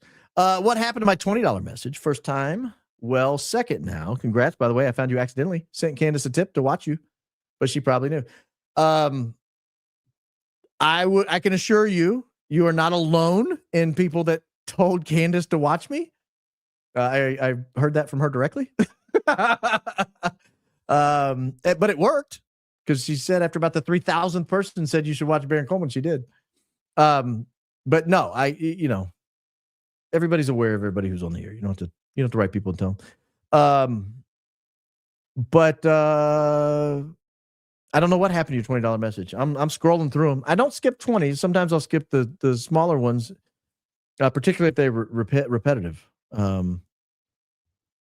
But thank you. Thank you for all the time you've sacrificed. I don't skip them. I read them as I scroll. I just don't always bring them up on the screen. Every paid message gets read. Thank you for all the time you sacrificed. I'm sure with a full-time career and 8 kiddos, it has been a lot. Also, thank your family for sharing you with us. So happy for you and excited for more Real Baron podcast. Yeah, it has been a sacrifice. Like I'm telling you, it's been 100+ hour weeks now for months. And something had to give. Like I could not continue to do both. So I either had to hang up the show or maybe just go back to, like, when I first started doing this podcast, I was only doing it on Sundays.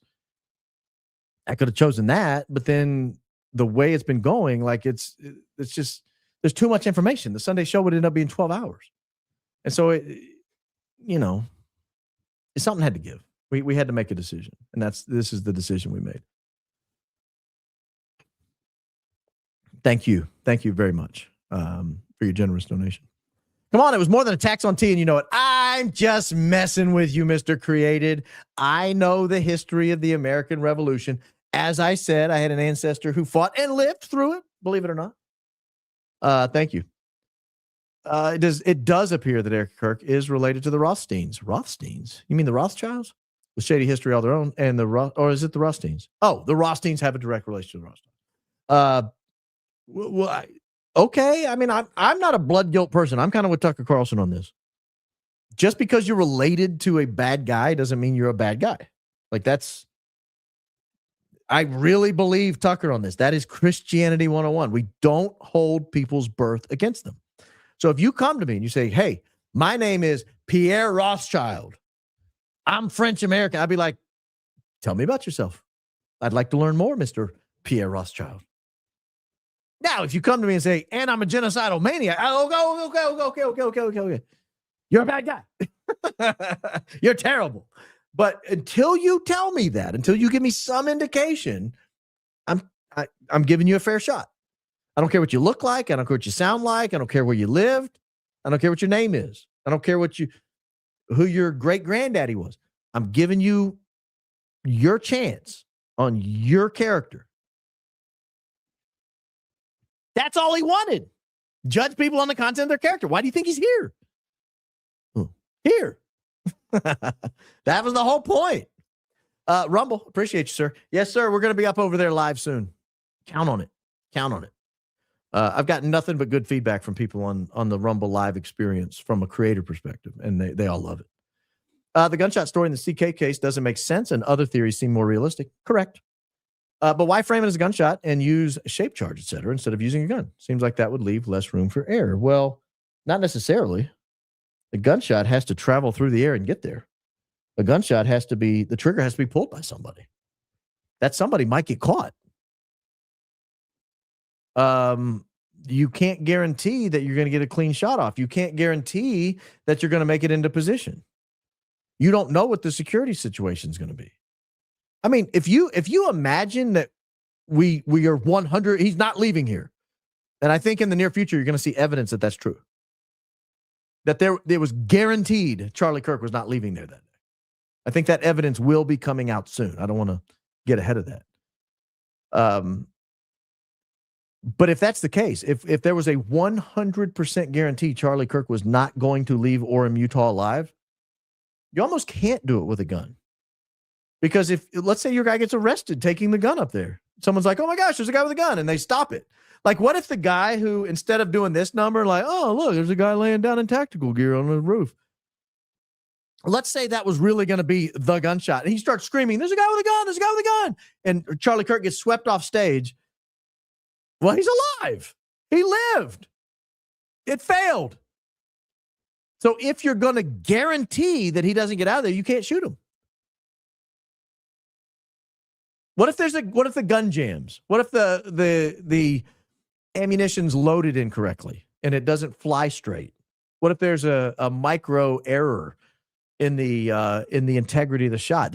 All these things happen. I mean, I've gone shooting before, and you're shooting, and your group is, a couple inches, and it's pretty nice, and you get one random shot that's way off. It wasn't anything. All my other shots are the same. Why is that one random? Well, the ammunition might not have been loaded correctly. There might have been some defect in the manufacturing of that ammunition, in the actual bullet itself. So, I mean, I'm not alone in that. You can't take a chance if you have to guarantee he leaves dead. You got to electrocute. You got to explode. You got to break necks. You got to hit him with a taser when he's down. All the stuff that you saw, you got to do it all. You can't leave it to a gunman. That's the answer. That's the answer, good measure. You cannot leave that operation that's that important to a lone gunman 142 yards away. You can't guarantee it'll happen.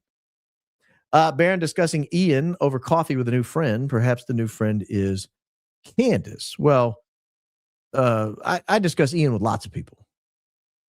I'm thankful for what Ian's done with this show. I'm thankful for, genuinely am thankful for that. But thank you for your generous donation, Sharice. Very, very kind donation. Happy New Year's, Baron. In 2026, do you still think Tyler is not innocent as charged outside of Fed statements in the indictment?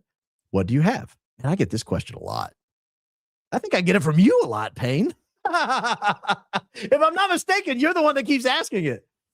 Also, does any theory fit the fact pattern better than Jordan Hensworth? You demand. You talking about Jordan? Is it Hensworth or Henshaw? Whatever one it is. I might be thinking of Chris Henshaw. He's a guy who helps athletes learn how to breathe properly. Brian Henshaw. What? I'm missing all these names. I'm screwing all the names up. But anyway, outside of Fed statements in their indictments, listen, as a lawyer, I don't dismiss every Fed statement in the indictment. Like, I don't think every cop lies and makes stuff up out of whole cloth. That's our system. They do make statements. Do I think every statement's 100% accurate? No. But again, I believe he was there. I believe he talked to his parents. I believe he admitted some portion of guilt to them.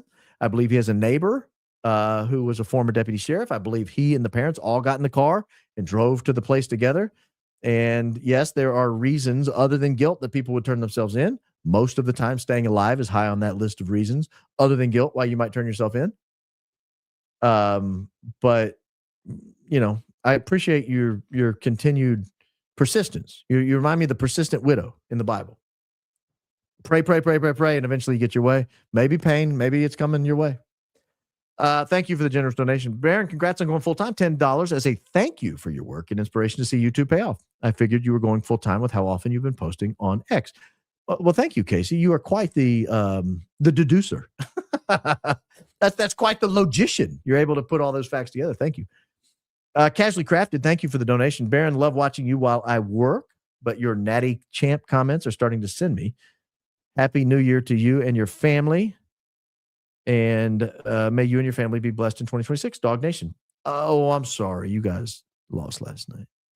That would have been a cool game, though. Georgia and Alabama. I mean, Georgia and Indiana, excuse me. That would have been a cool game. But it ain't going to happen, Captain. That would have been a cool game, though. I love the common sense and humor. You are our favorite humble podcast host. Well, your humble host is appreciative of your generous donation and your kind words. So thank you very, very much. Misspent Youth, 999 Canadian bucks. We would come save your borders as well. Can't wait to see the photo of Erika and Nate's 10K. Gary and his nonprofit. 3, we would come save your borders as well. Oh, this is Canada. Thank you, Canada. Can't wait to see the photo of Erika and Nate's 10K. Erika and Nate's 10K. Oh, 10,000. I see. Gary and his nonprofit. Yeah, Gary, I haven't brought this up on the show. I didn't necessarily want to, but Gary's had a rough time with our friend Jason Goodman. Couldn't happen to a nicer guy. And I don't know the truth. Like, I'm not weighing in on this. I'm not getting in on it. I did comment to Jason on X. He made a comment on one of my posts, and I commented back that I've been watching his dust up with Gary with keen intensity. He cracks me up, man. I'll say this. Jason Goodman's one of those people that even if I don't like the subject he's talking about, I oftentimes watch. His personality is phenomenal. Now, if he gets mad at you, it's not. Like, I would not want that dude mad at me. He's like, he is a bulldog. But as long as he's mad at someone else or he's just wandering around, he is hilarious in the driest way. He missed his calling of stand-up comedy. But his just wandering around cities talking as he goes, they're phenomenal. Jason Goodman's great. Again, I don't agree with every theory. I don't run down every rabbit trail he goes down. But his personality is phenomenal. He's a dynamite guy. I mean, I believe that. So, yeah, I enjoyed that. Oh, man, we're over 3 hours. We got to speed up. Let's lay off Jo. If she is indeed regarded, she is operating at capacity. Be nice, please. Yes, Patriot Lady. We need to dial it back. By the way, we have found Joe's burner. She goes by Patriot Lady 1991. That was not the real Mitch. That dude is blocked. Check your chat. Talk to Whitney. She's been trying to get you through chat. She was wonderful tonight. I'll do that if that was not the real Mitch. Was he impersonating a Mitch? I'll reach out. Whitney, reach out. We'll connect on that.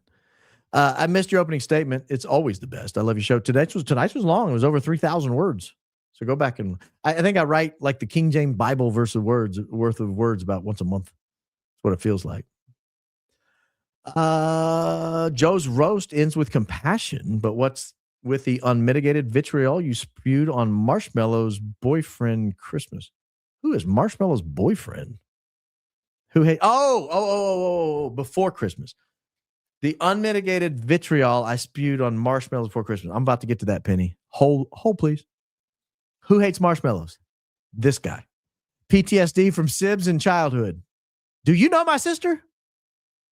Because you just nailed it. Try making homemade with your fam. Fun, delish, healthy. No.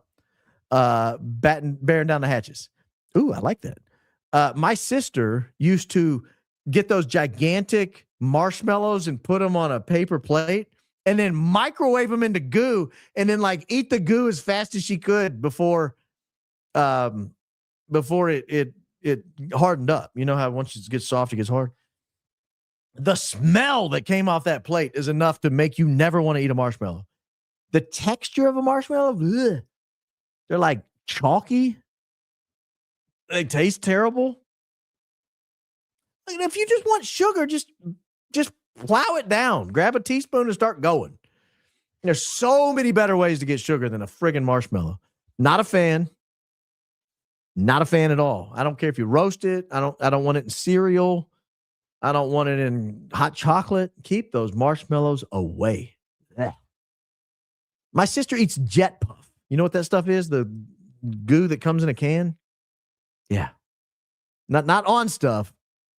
Just Jet Puff. Like with a fork. She's going to kill me after this if she hears this. Hopefully she stopped listening for the supers. She's great, though. Love my sister. Phenomenal sister. Great sister to have. Needs to dial back the marshmallow consumption. Go Max, you have the #1 podcast. You have been a guiding light for me through these dark days. I've really enjoyed your wisdom, humor. I lost my father, so I look to you for wisdom. Truth above the noise. Can we be the Baronites? You may be a Baronite. Andrew, I'm sorry for your loss of your father, by the way. I'm sure that's tough. I've not. My father's still very much alive. My stepfather passed a couple of years ago, and that was hard. I can't imagine what you're going through. So I'm very sorry. But you can be a Baronite. You can come on in. The water's warm. Come on. Truth above the noise. The water's warm. The water's warm. Congratulations. We're all smarter for it, right, Joe? That's right. For those telling us to lay off Joe, she's better off for it, and we're all better off for it. We've all learned together. What are my thoughts on Dan Bongino? That's a good question. I don't think he accomplished anything we hoped he would accomplish while he was there. I don't feel like the FBI is open, honest, or transparent. I don't feel like it works for the people. I feel like it works to cover up for the rich and powerful. And Dan was there while it was happening. Epstein files, Charlie Kirk investigation, name it. You name it. Every single time they sided with the rich and powerful, every single time they crapped all over the average American. So what am I supposed to think of? We'll see when he gets his podcast back. Maybe he'll come back on the good side. Come back and join us over here on the light side. First, Ebony Rainfall. Love you, Baron. I also have ADHD, aka super fast intelligence. That's a superpower. I think they handled Erika TPUSA for her resumes to make her look qualified to handle VP. I will not vote for an Erika Kirk ticket. I'm just telling you. I don't care who's on the other side. I might stay home, but I'm not voting for Erika Kirk. I don't care who's on that ticket. I don't believe in her. I don't trust her. I don't think she's an honest person. I think she's blatantly dishonest, and we have caught her in so many lies. I think she lied about, I'm not going to name specifics. We'll get to that. Maybe I'll do the Vance Kirk ticket next time. But no, I will not vote for her. If you guys try to shove that down our throats, we'll live with a Democrat and see what happens. Oh, but Baron, they'll come and they'll take you off YouTube. I'd rather. Sorry. Love you, Baron. Oh, I just read that one. Love you too. Thank you. It's my theory that he just so happened to be at Fort Huachuca, heard Candace Owens mention that base in her podcast, and saw an opportunity to get attention. I mean, maybe. Except, no, not maybe. The reason she mentioned Fort Huachuca is because of him. So you have that backwards average army, Joe. He didn't hear her mention Fort Huachuca and said, oh, I happen to be there. He contacted her and mentioned Fort Huachuca. And then all this stuff has been shown to be accurate. So, yes, I agree with this right here. I think she's going to start dropping receipts. Count on it. More new Braunfels. For you people who thought it was new Braunfels, it's new Braunfels. Okay? Let's get that through your thick skulls. New Braunfels, not new Braunfels. What kind of moron would think that? Yes, it's true about Group, 19th Special Forces Group in that area. There's also an Air Force base near New Braunfels, closer than San Antonio. Go Max. Well, this is really interesting stuff because I had no idea any of this. Very, very interesting. I always thought the Tyler Robinson story was really rushed. If the original plan was to fake it, maybe there was no patsy organized, or an unknown assailant from an evil leftist cause plays out better. No, he's a patsy. He's a patsy. I have a Baron and a Baron Jr. in my house? What?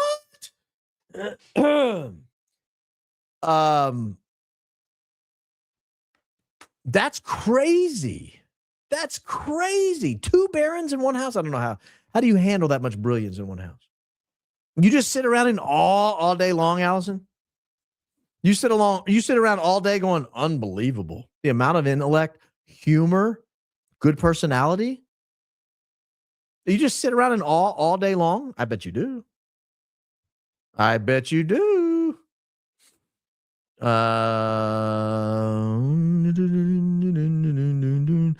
In the Cabot Phillips picture, Jaws magazine is from 2022, 45th special edition, available on eBay for $30.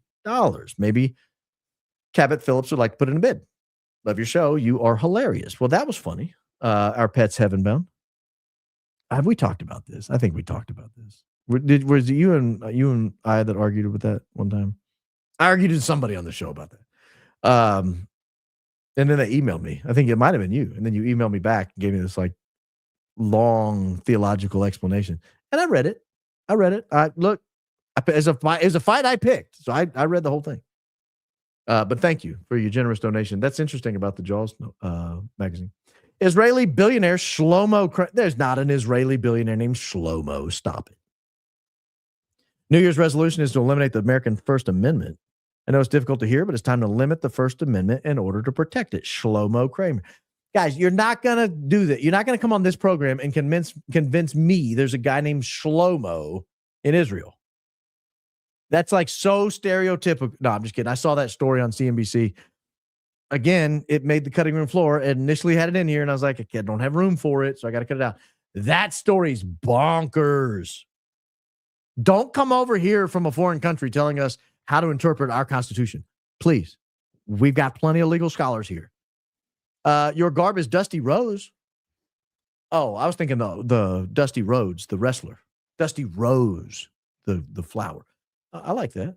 I'll take that. Dusty Rose, that sounds elegant.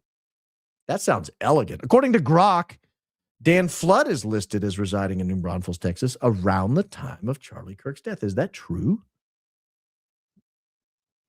I'm asking Super Grok.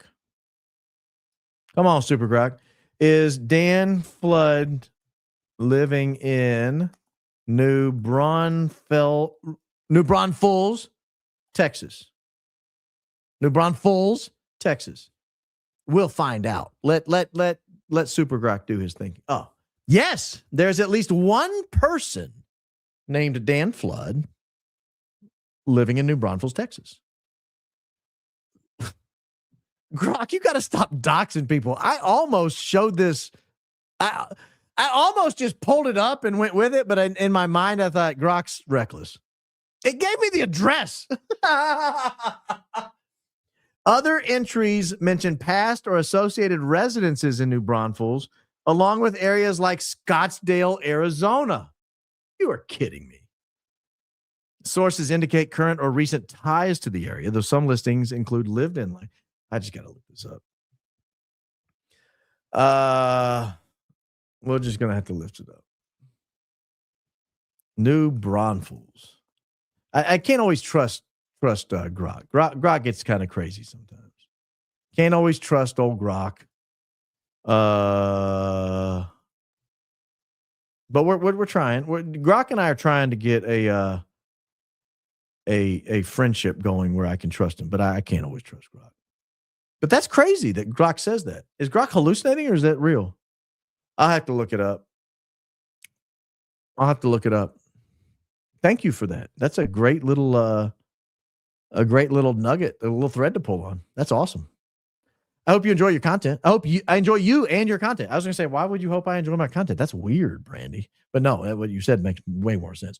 I enjoy you and your content. Also, a loud shout out to Barron's amazing mods. God bless. Yeah, they're good. They do a good job of keeping it in check without having to block a bunch of people. You'd be surprised how few people have been blocked on this program. It's shockingly low. After the show, while everything's processing, I check in. I go look and see if they blocked anybody. I think Mitch has photos of Erika and Brian at the Candlewood and even more. Candace would have it. I don't know. I don't know what Mitch has. That would be dope, wouldn't it? Wouldn't that blow the investigation wide open if there were pictures of Erika Kirk there? That would be nuts. That would be crazy. Well, we'll just have to stay tuned. See what happens here in the next little while. Guys, I appreciate you joining. Yes, downloaded Rumble Anatomy, please. Don't forget about finding me on Rumble, Baron Coleman, just spelled like it is right down here in the lower left-hand side of your corner of your screen. You can do Baron Coleman on Rumble, Baron Coleman on X. Baron Coleman on Spotify or Real Baron Podcast. I'm not sure how I have it up on Spotify. It's one of those two. Apple to come soon. Going to do some live work on Rumble here in the very near future, like days, not weeks. And so yeah, we're going to have some fun. We're going to grow the program, continue trying to reach new people with our message of hope and optimism, and the fact that, you know, we're all out here trying to fight the good fight. It's been 3 hours and 17 minutes. I've had to pee since like minute 37 is when the first time I thought about, I was just at, like when my monologue ended, I thought I'm going to have to tell him to hold on and I'm going to run to the bathroom. Like I'm going to die. So I'm risking some kind of medical condition here. So I got to run. It's been fun. Like the video, subscribe to the program, share the video with your friends and family who you think might enjoy it. You guys are so wonderful. I genuinely mean that. You guys are the best. You guys genuinely are the best. And I thank you. I genuinely thank you for joining us on this program. And look forward to seeing you Sunday night. I'll be here Sunday night. I hope you will too. Jesus loves you.